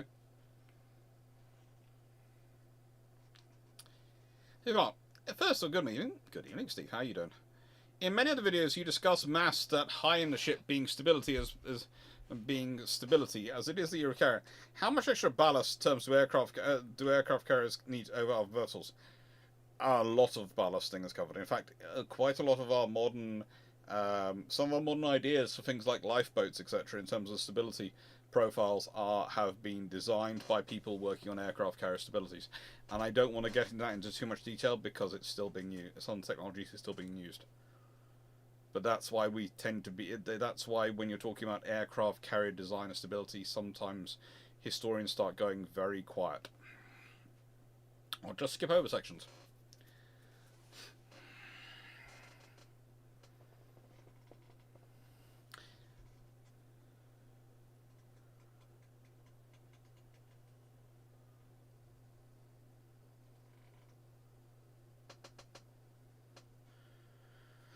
I said, so the 15.5 to 18,000 ton 1941 armored class heavy cruiser is the size of the ship the British Empire would wanted, but because others failed to pay attention to what the British were doing, they get axed. it's more a case of they'd like it, but they need other things first. And the thing is, the justification for it doesn't. The case doesn't happen that would justify building other things first. Short pronoun. In a recent World War II TV episode, it was discussed that the T-class submarines were used in shallow waters in the Indian Pacific. After experience of using ocean-going subs in shallow Mediterranean, why did the Iron do this? Because you have to consider the ranges in the Indian Ocean and Pacific. Okay. The thing is, most of the areas are deeper down the Mediterranean. Even the shallow areas are often deeper, but the big problem for the submarines wasn't necessarily operating in shallows, it was in not having deeps to go and hide in. So the thing is, usually they could pop into the shallows and pop out to the deep water to hide in the Indian Ocean and the Pacific. Whereas in the Mediterranean, you're always in shallows. Well, this is why I think it was the BI-9, Melanie 1640. But as said, I can put it back up on the screen and you can have a look at it. But it's fun to read.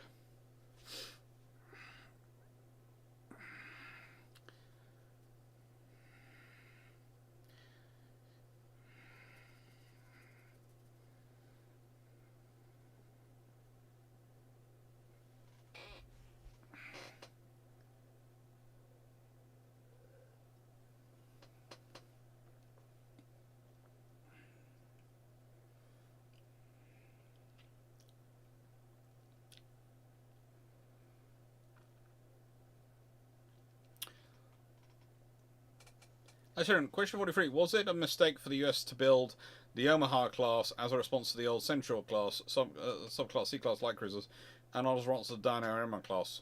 I don't think they were really building as a response to the C-class cruisers. I think they were just building them because they needed light cruisers.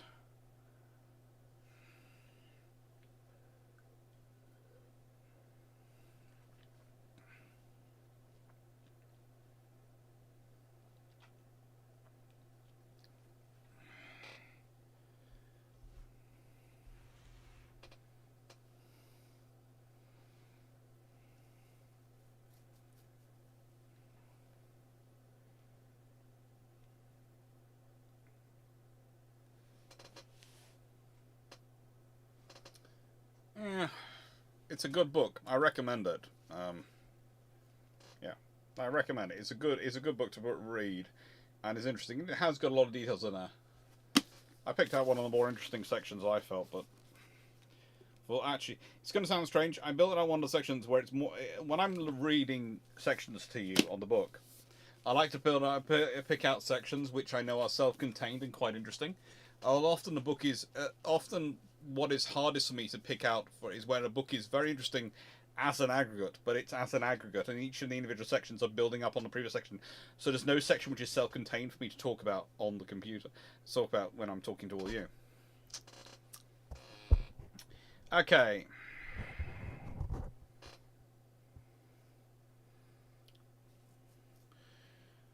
Steve Clarke, did the Royal Navy Act have to test the results of which still survived to determine what was the minimum height a deck needed to be above sea level for aircraft to be viable for use in Royal seas?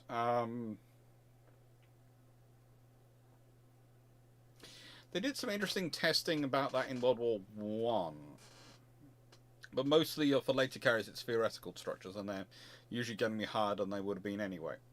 So it didn't matter.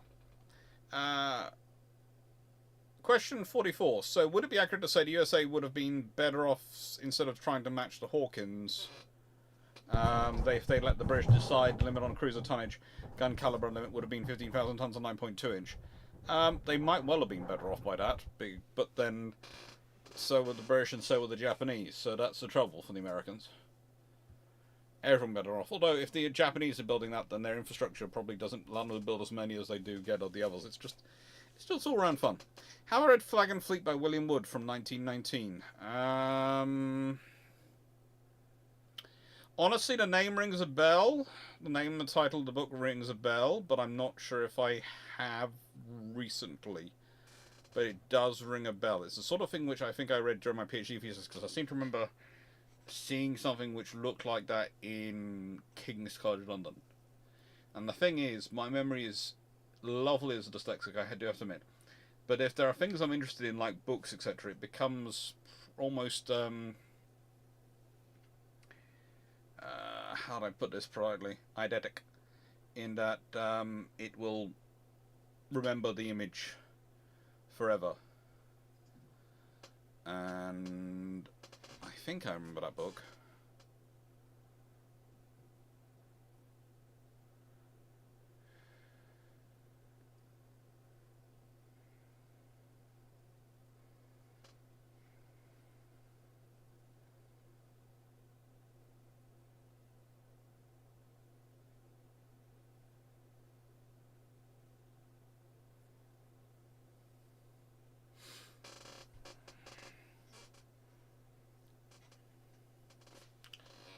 Okay. Right. Oh.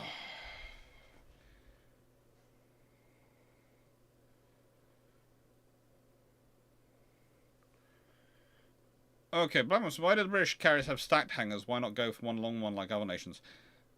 Quite a lot of navies went for actually stacked hangars, and the British did have. They were still quite long. The thing is, they weren't open at each end, and they had themselves another internal hangar. The other advantage to it was, again, the British didn't like to build open hangars. The reason the British didn't build open hangars was because of losing aircraft off in the North Sea. And so if you have an internal hangar, you can A, protect the aircraft better, but also you can protect the workshops better, because you can have the workshops and all the things that are for heavy duty maintenance of aircraft around the lower hangar. So that becomes a sort of maintenance bay. And this is what you often sort of basically they have a place where they can get the aircraft out the way and they can do heavy duty maintenance on them without interrupting the flow of the main hangar. So that's the scenario the British really sort of like to push through.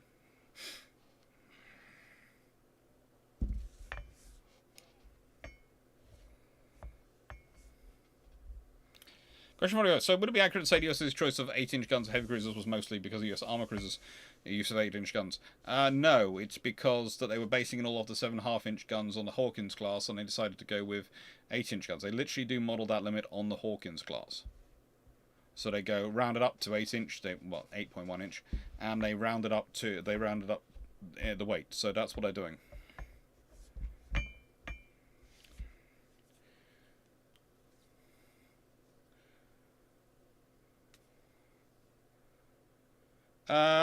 Probably question 46. Probably Minotaur Warriors and Topaz class probably do get retained for a while, but they'll probably get replaced as well in the 1920s.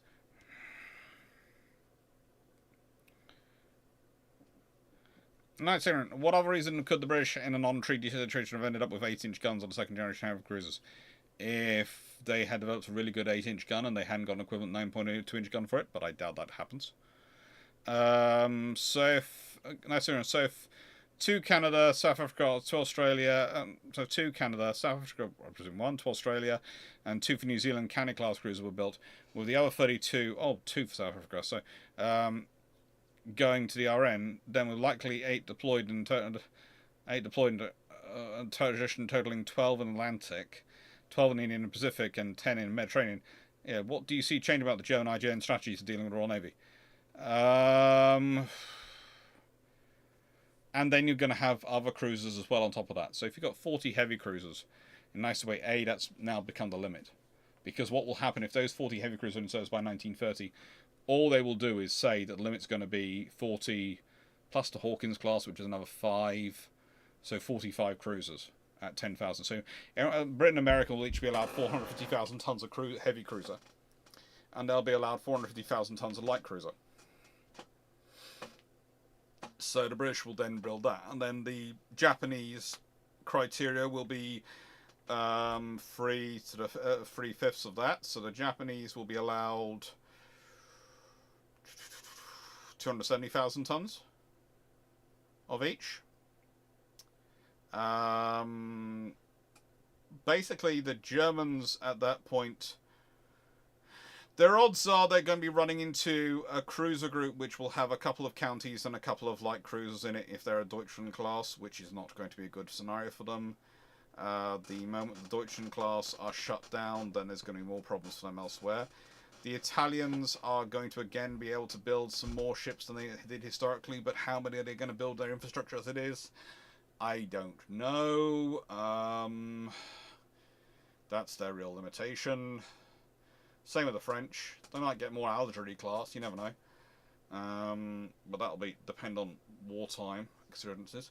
So basically, you get more ships built. It's going to make things more complicated, as the British will get a lot more ships built. Whether the others get the funds to build an appropriately level of more ships is a different matter. The whole scenario for the Germans changes at any point. The British and Americans get more funding, are able to build more ships. The problems for the Axis forces, Axis force, especially Germany, which of course is recovering from the Treaty of Versailles and the absolute eradication of their forces post the Treaty of Versailles, that always makes their problem a lot harder.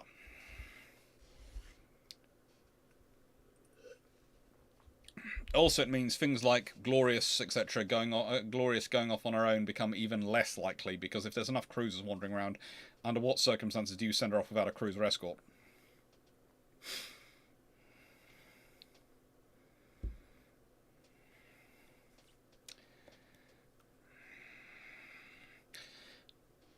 Sid Clarke, question. Just had a draft brought to tell me, draft fought. So tell me I haven't thought of this before or through.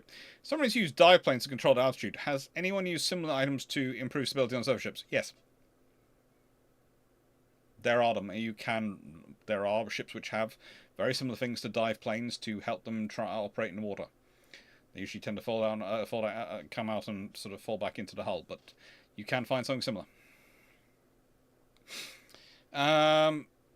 950. How many Australian 1927 cruisers should the Aussies have planned to get instead of 2? I'm not sure about the domestic Hawkins layout. It sounds lovely, but I'm not sure. How should they probably get? Well, I would say if I was Australia, I'd be always looking at least 4. Honestly. What are you doing out here? No, don't move that. Go away. Go back. In the house. Yes, you. Stop looking innocent. I know what you're doing. Sisters.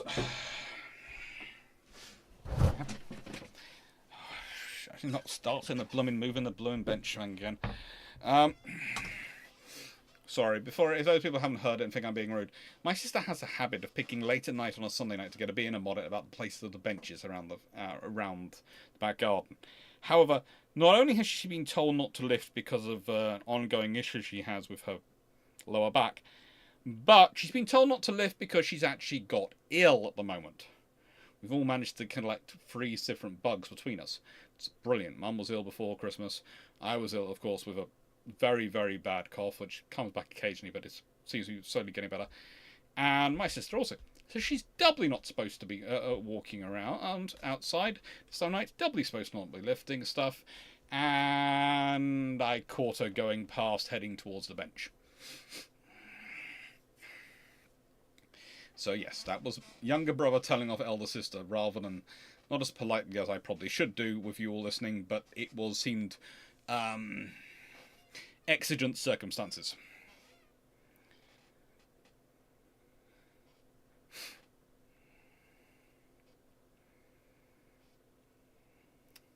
So what if the iron wasn't limited in constructing the Courageous class, but them as Renowns with 4 turrets and 9-inch belt? They'd be very happy and they'd be very useful. That's an old history. 32 Royal Navy, 8 Commonwealth county cruisers, 2 Australian extra 1927 cruiser produced. How likely is it the RN decides to buy the design as a Hawkins replacement? The Australians would be building they would be building 4 counties. They are not going to get multiple designs of heavy cruisers. If there's counties being built, that's what they'll get. They won't do Australian heavy cruisers or Australian Hawkins, because the Australians can't build their own. They don't have their own infrastructure to build it at that time. I'm sorry, the Australians have very good infrastructure, they're growing it, but they cannot build cruisers at this time of that scale. They just can't. They were struggling with town class cruisers, and as a reason that a town class only get built, and if you look at the scale of a town class cruiser, 1910 town class design versus a county class cruiser, you can see what I mean when I say the Australians couldn't.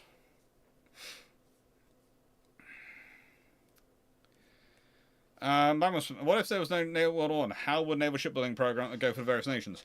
I think if there's no World War I, the Anglo-Japanese naval alliance could keep going for a lot longer. I also think that Britain, the qualitative race will continue on, but I don't will be surprised if the quantitative race with Germany ends about 19. Well, it pretty much ended in 1913 anyway. Arguably, it was over in 1912. But it's over the moment the British order the 8R class. There's no way the Germans can compete with that. And the Germans will keep trying to compete. But the next generation of ships that come after the Queen Elizabeth, the British are going to jump again. Because the Americans, etc., are jumping up to 16-inch. And the British are going to jump again. At which point the Germans are going to be lost and completely out of the race. And it's going to continue as a qualitative race, with the Americans churning out 4 to 6 ships a year. The British churning out probably 4 to 6 ships a year. Or 6 to 8 ships a year. And cycling through them. And the Japanese churning out whatever they churn out until they go bankrupt. And the Italians probably being interesting and involved and just keep, churning out 1 to 2 ships a year, but they keep being of a very interesting design. That's going to be a qualitative race between about 4 of the nations in the world. France is going to keep doing its occasional bits of, we're going to add in a very interesting design, then we're going to have 2 absolutely terrible designs. Then a very interesting design, then 2 terrible designs. Then a very interesting design, then 2 terrible designs. Very interesting design, 2 terrible designs. Just going to keep doing that. Lord help us about the Normandys and the Leons. It'll be interesting.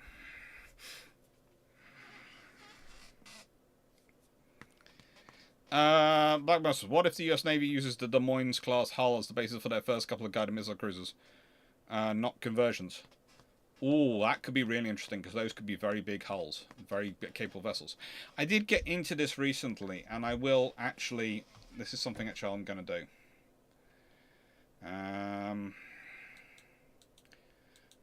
Right, that's working. So I'll browse and go and find that property. What I'm looking for print screens.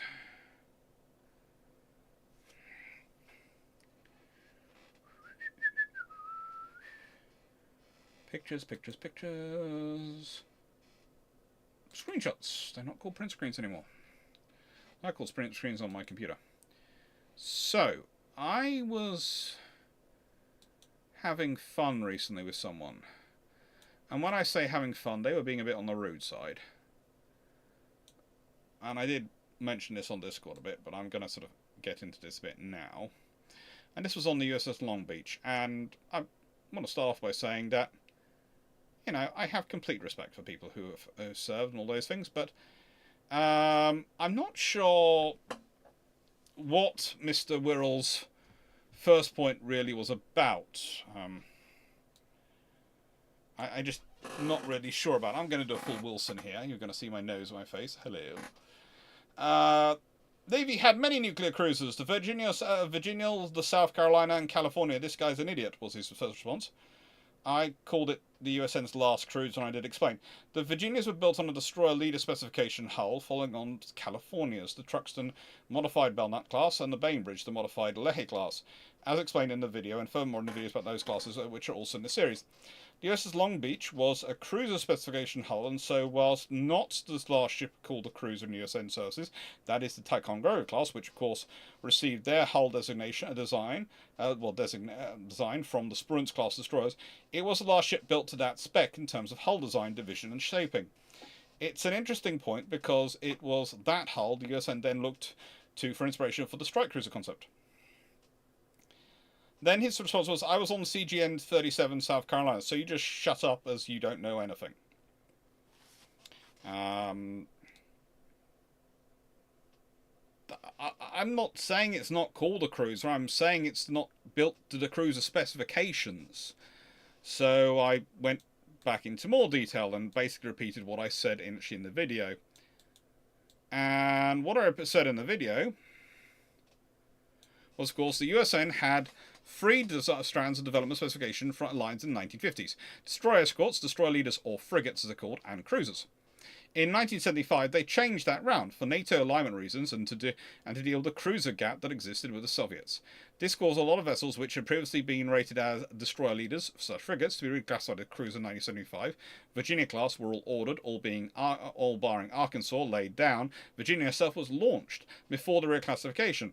These classifications were more than just stylings. They had a real effect on this expedition designs as a whole. Hopefully that answers the questions you seem to have. Now, the point I'd make is I don't think I was being insulting at all to anyone on the other cruiser crews by saying that I'm not saying there's anything wrong with them. I'm just basically saying that the USS Long Beach was the last ship built to the cruiser specs. And that these ships are built to destroy. And the point I'm bringing up here is personal advice. That's not the way to approach someone if you want to have a conversation with them. Just going in insulting is not really a good thing. But secondly, this is a point which comes up a lot. It's when does personal experience trump something else? And the point of this one is, yes, he's personal experience. Yes, it's called a cruiser probably when he's serving on it, and it is fulfilling a cruiser role. But I was talking about the specification, the design, and the construction. So, yeah, it interested me, and I thought I would share that when that came up.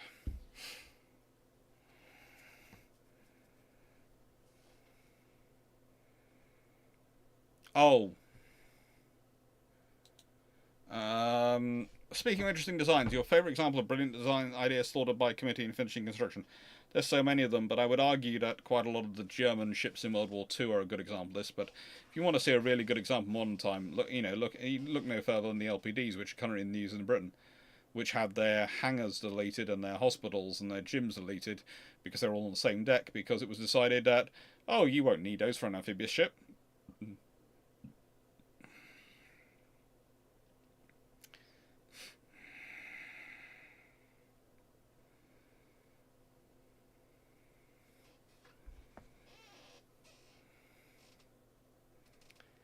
Yeah, I get you. You get some of those comments. It's one of the things I've noticed is that once you're over 10,000 subscribers, you do get these sorts of comments, and then once you're over about 60,000 again, they sort of die off.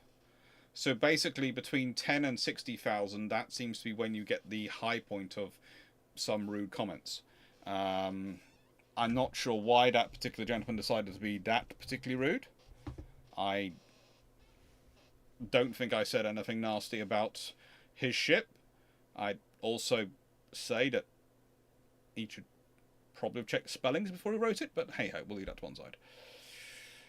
Seeing as I used desing rather than design at one point, and I typed that in, I can hardly critique spellings.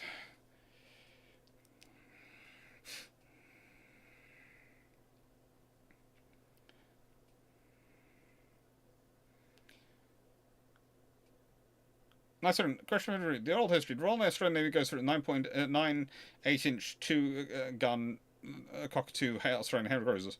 What are the chances the British would have involvement in building them? I think I answered that earlier. There's no way the Australians could build it.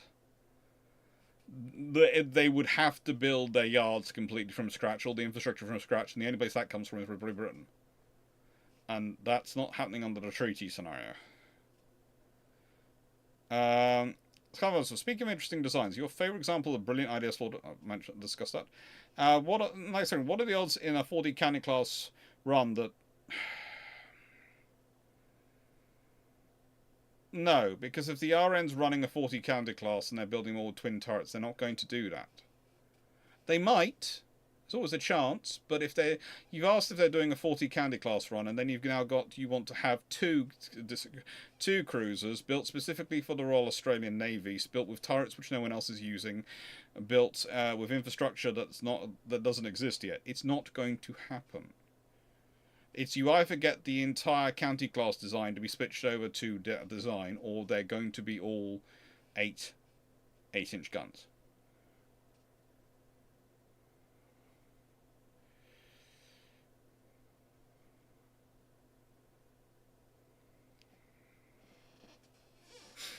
Well, the thing is, it's in role and duty, they're certainly used as cruisers. But the trouble is, there's a difference in terms of role and duty versus specification, Verdun.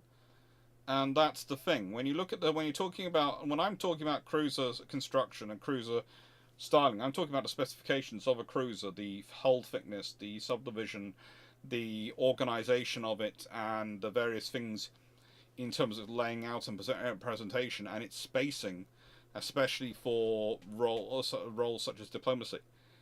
And then there's the destroyer leader, which was a halfway point between a destroyer escort and a cruiser. And then there's the destroyer escort. And I would argue that in many ways the destroyer leader concept is more what the Burkes have definitely continued on the role. The ability to step up into the cruiser role, but it's kind of like the tribal class had the ability to step up into the cruiser role. They had the ability to step up into it, but they weren't exactly great for it.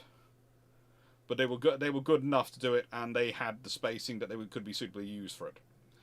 Whereas I would say the frigates have taken over the destroyer escort role.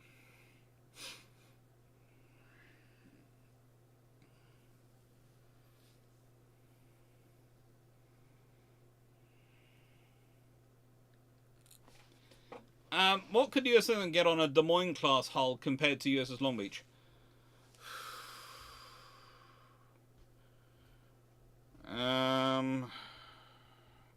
They're broadly speaking very similar hulls. Because by that point, the USM was pretty much using the same hull shaping and stylings for and framings for their light cruisers and heavy cruisers, so they're pretty much the same hulls. Just Long Beach is built nuclear powered, and then has differences because of that. Des Moines are built steam powered.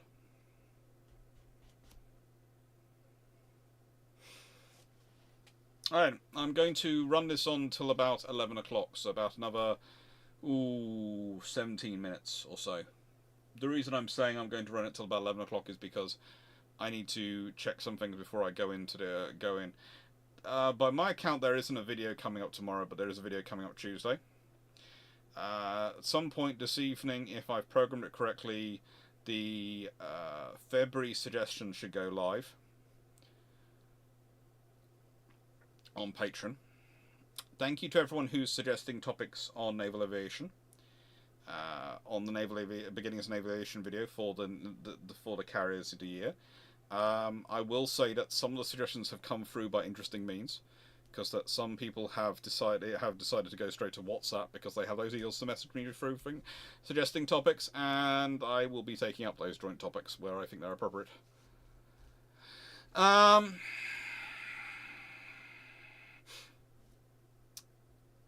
MacLean, assuming you using small tube boilers, you could push the Queen Elizabeth to 28 knots. Could do. Could this have meant that HMS Warspite at Denmark Straits and how mucked up would Bismarck be in the case? If all the Queen Elizabeths are doing 28 knots, then they are extra fast battleships. Now the thing is, they could still be in the Mediterranean facing off against the Italians because the British need them there. But the thing is, it also means Malaya. It means all of them are doing 28 knots. Okay, so that means there are some unmodernized ones going around. Barham and Malaya. HMS Barham, I think it's still around at this point.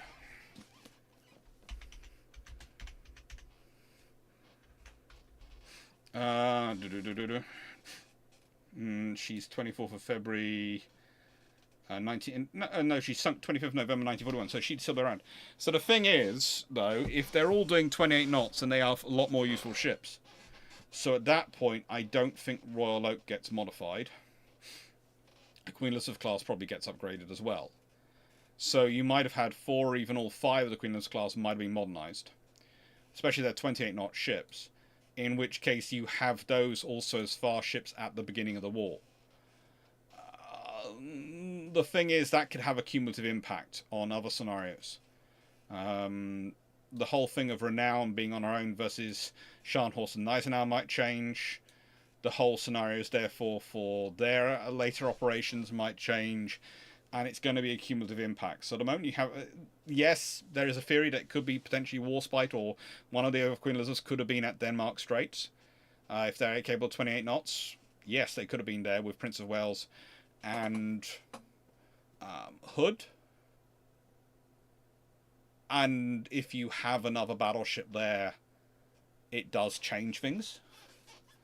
But if they've been fully modernized as well, then that's going to be a big issue. If you've got a modernized Warspite there with 20, or modernize any of the Queen Elizabeth's modernized ships there, and they're still doing 28 knots, and they more likely would still be doing 28 knots, that's going to change things.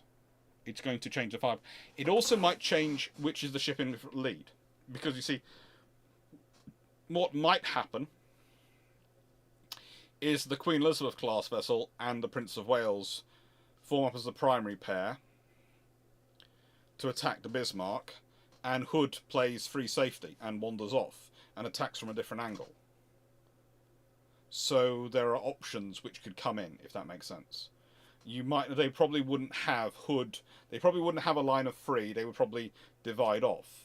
So you'd have two coming from one direction and Hood coming from another direction.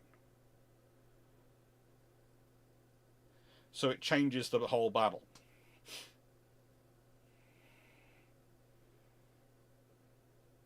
So Clarke, so with Hull to Hydrodynamics, we discussed length to beam ratio. Is there a similar ratio for draft and naval construction? And how much has this changed over time in new construction? Draft is about stability in many ways, and in terms of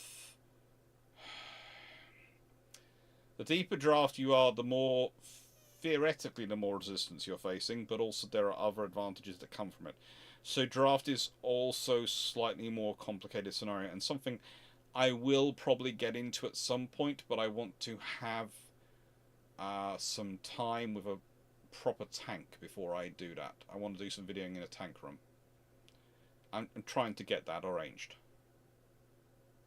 Sorry, I've just noticed there might be a small cobweb up in the corner of my room. That'll be gone. That'll be gone in seconds. I do not appreciate you trying to put up a cobweb in my office.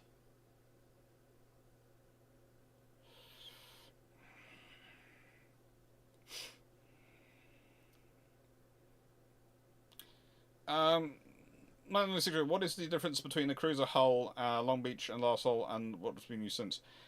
We're talking the subdivision, we're talking in terms of the arrangement of some of the things, and we are talking the thickness of metals used in certain places.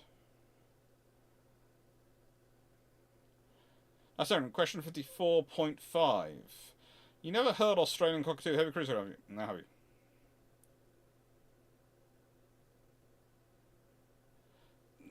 I have. It's going to sound strange, but I have heard of it. But it's such a stupid suggestion. Yes, there are people proposing it. I think.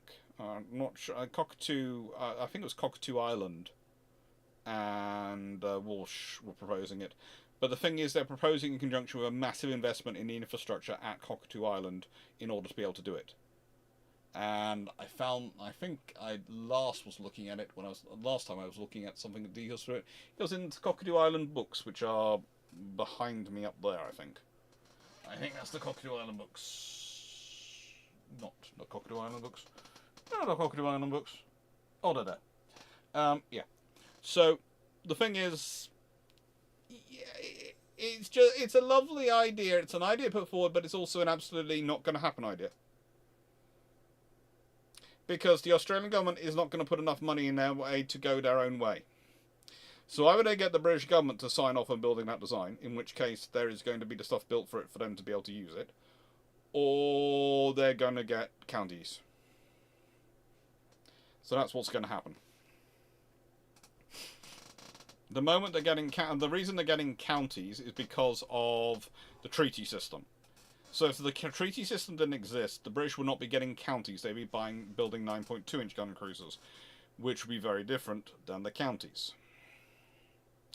Counties are built to the 10,000 ton limit. So this is the thing: in a scenario where they would have the freedom investment to build that, they would not be building an 8-inch gun cruiser because Britain would not be building 8-inch gun cruisers. They'd be building 9.2-inch gun cruisers. In a scenario where you have the treaty system and you have the counties being constructed, they will be building counties if they're going to build anything, because that's what the infrastructure is going to be built to support. Spiders might be everywhere, but I don't like them anywhere near my books. I don't like any insects of any kind near my books. I keep them all away.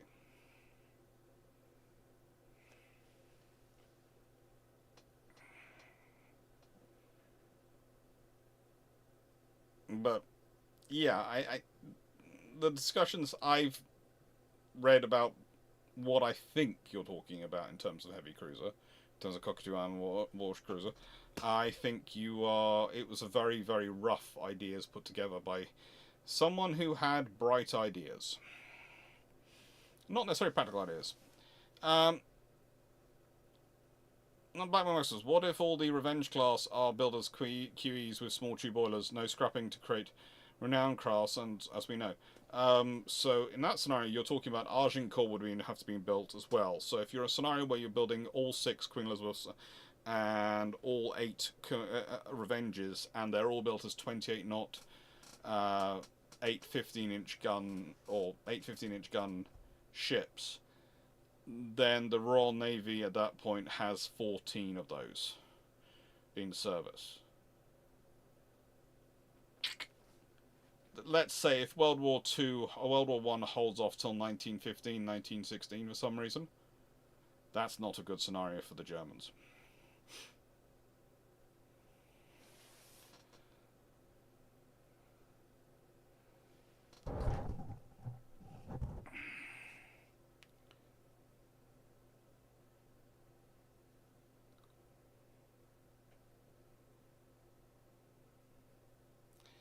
If the Royal Navy had 28 knot Queen Elizabeth, would the Bismarck push Denmark straight? Well, I think the Germans might change their policies overall. In the nicest way, under that scenario, the likelihood of them running into a sufficiently powerful enough British battle group goes up, because suddenly the British have 5 more fast battleships. In that scenario, you're not talking about the Germans having 4 fast battleships, of which usually 2 are operational, and the British having 3 battle cruisers and 2 to 3 fast battleships, depending on how far the progress of the King George V's are. They are now having 6 to 8 fast battleships and 3 battle cruisers to draw from for their fast actions. So they now go from a pool of having roughly 4 to 6 ships to having 9 to 11 ships to draw from. That's a massive multiplication in force. And yes, they still have the commitments in the Mediterranean, but even if you're just adding in, let's see,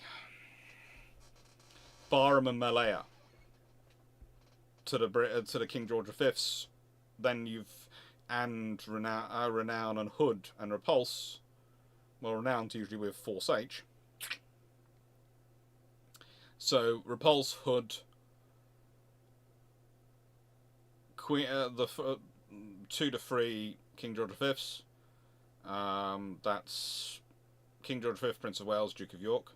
Usually it's Prince of Wales and King George V are available first, so those 2, and adding in 2 fast Queen Elizabeths, you suddenly have a very different scenario. You have 6 ships to spread that load over. It's going to change things.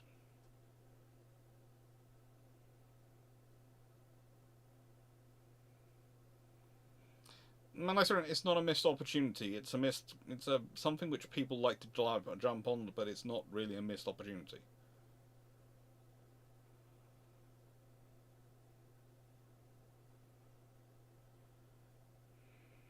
Any particular names of?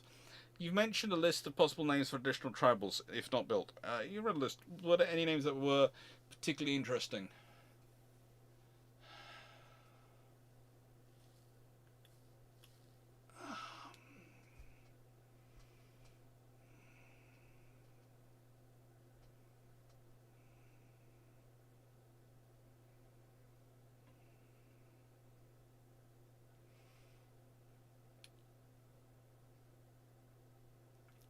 particularly interesting.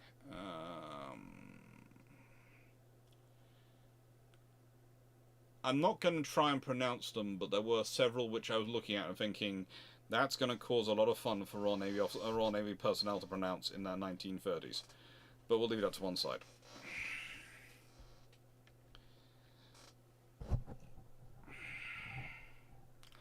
And nice to go for one. Add and 2 Elite class light cruisers, 8 destroyers and 13 C class, A class of destroyer. Well, see the Brits using a cruiser force of 46 heavy, 49 light, and 21 AA cruisers to hit the Axis supply from 1939.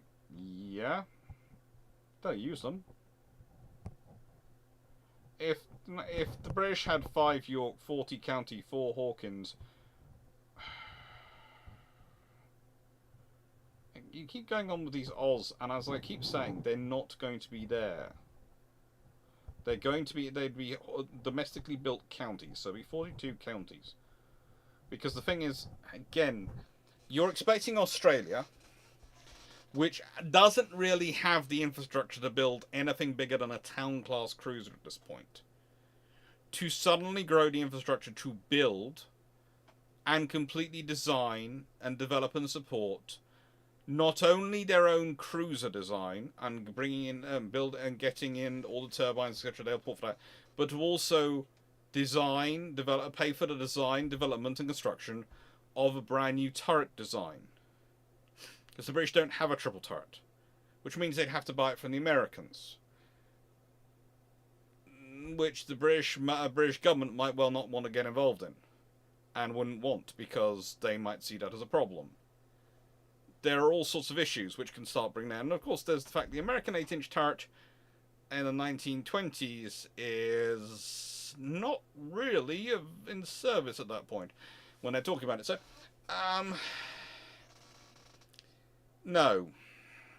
They would be counties.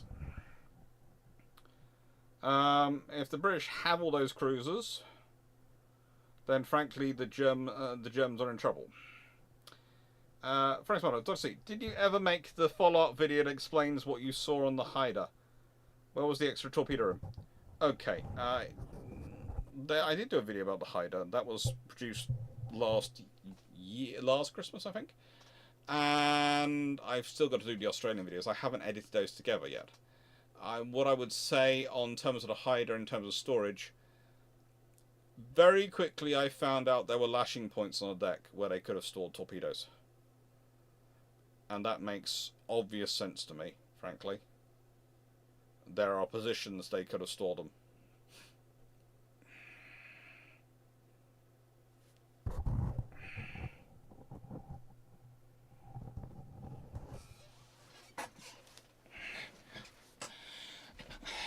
Question 57. How would Plan Z need altering if the Royal Navy has 46 heavy cruisers and 49 light cruisers in 1939? Massively. It needs to grow massively. But the fact is, Plan Z was never a sensible plan in the first place. Never really a feasible plan, because by the time the Germans would get anywhere near that with their existing maritime infrastructure, even at the levels of growth they could achieve with their maritime infrastructure, the British could have outbuilt them 10 times over.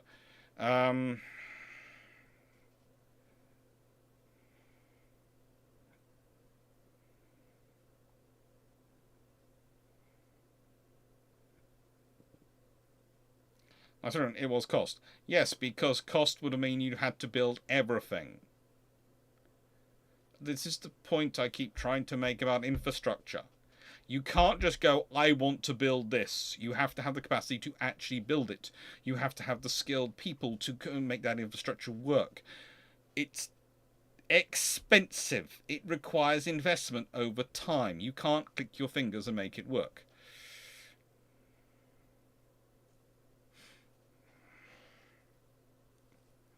Batman, so what if the trials were at the first Battle of Narvik?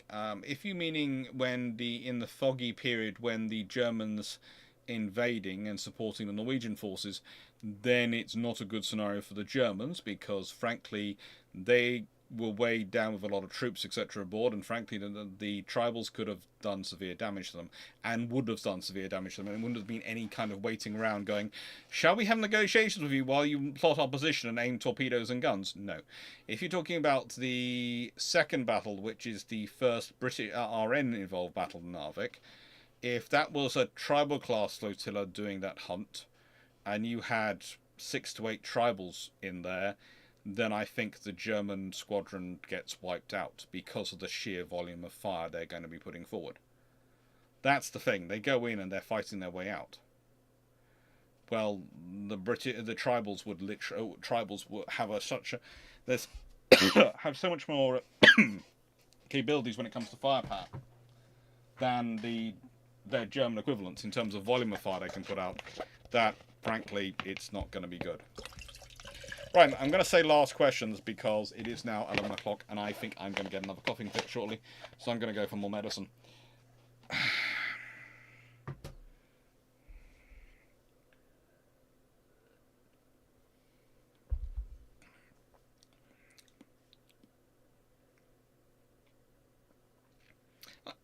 Something from my question being that in most film and TV we see the ship models in tanks only move more of the ship on a straight course. How in reality did test capability in turn in a test tank?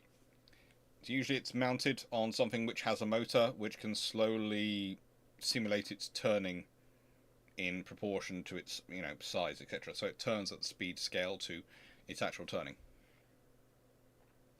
So they can see what happens with it. So yeah, no, there will be no. I'm not going to do another book. I'm going to save the books for next week, mainly because I'm worried I'm going to start coughing.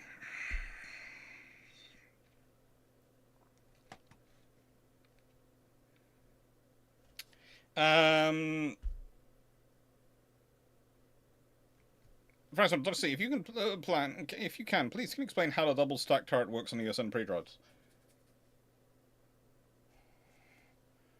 Literally, as they say on the tin, it's a turret built on top of a turret. And it's as interesting as it sounds. It's an idea. I'm not sure it's something I would actually want to repeat.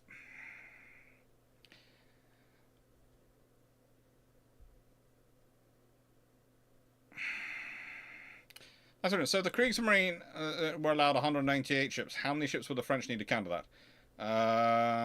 Under what circumstance? Are they stuck in a treaty scenario where they are allowed to mirror the Italians? Are they talking historically? If the Kriegsmarine are building 198 ships on a Force Z, how many do they want to counter that? They probably want equivalent numbers. It's them and the Italians combined. But they're not going to get that, so they're going to look at the British and hope the British are going to provide the most of the countering force.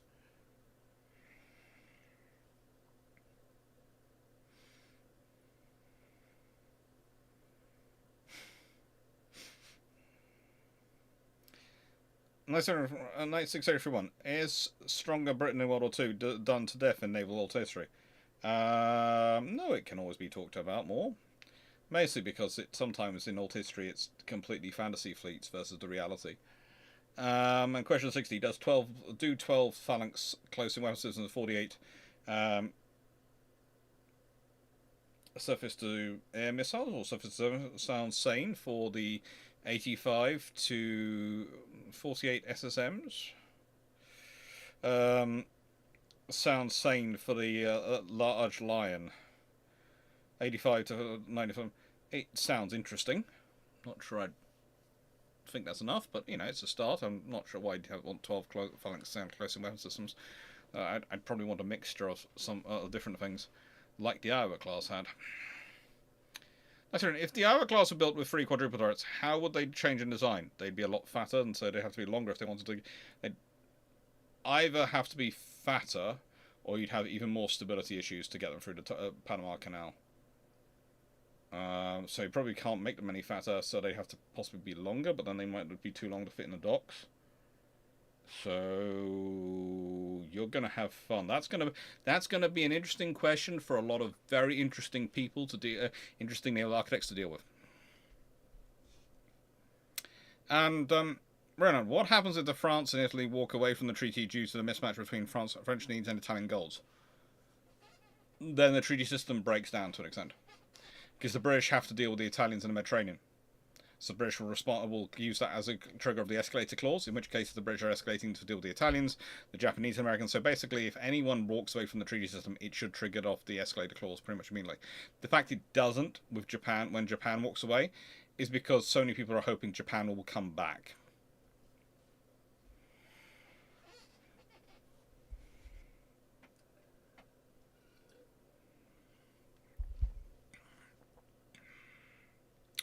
Anyway, the Q&A is going to end with these asked questions, so any more added in after Night 681's number 63, I'm not going to answer, because it's literally 11:05, and I keep fighting coughs in the back of my throat, and I don't want to sit there and have a massive coughing fit in front of you all, and I don't know why it's decided to come back this evening. Night 631. How much does the catastrophic demise of Good Hope, Monmouth Defence, and Black Prince push DR into abandoning the armament cruisers? No, it's more the treaty system. They were keeping them around, they were looking at their replacements. It's the treaty system that caused them to abandon the idea of having something going to an armour cruiser, because the battle cruisers by that point have got to 40,000 plus tons. So battle cruisers are no longer being able to be produced in enough numbers to fulfill the role of heavy cruisers, and light cruisers are not big enough for it. So they need something in between. So I'm going to end the Q&A in 5, 4, 3, 2, 1. Gonna wait till I see that on the screen.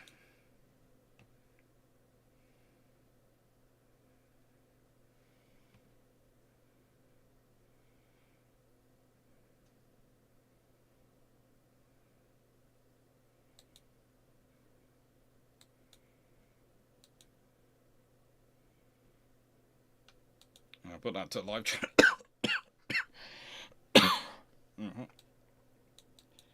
Hello everyone, right. So, thank you very much everyone for being here. Thank you and good night. Thank you Steve Clarke, Dick Richards, Runon, HS Verdun, Knights, etc. And thank you everyone for all the questions. Thank you everyone for all the chats and all the supports. Really the channel wouldn't be able to keep going without you all. Especially not recently in your understanding over the last month's fun. So thank you very much. I will finish off the books next week, and I will have found The Emperor's Samurai next week, and I might do the whole 6 books again next week. That was fun. Combined burp and cough. Ines Morrison, thank you. Thank you, Frank Sparrow. Thank you, Carl Gosman. Thank you, everyone. Thank you, everyone. I knew this was coming.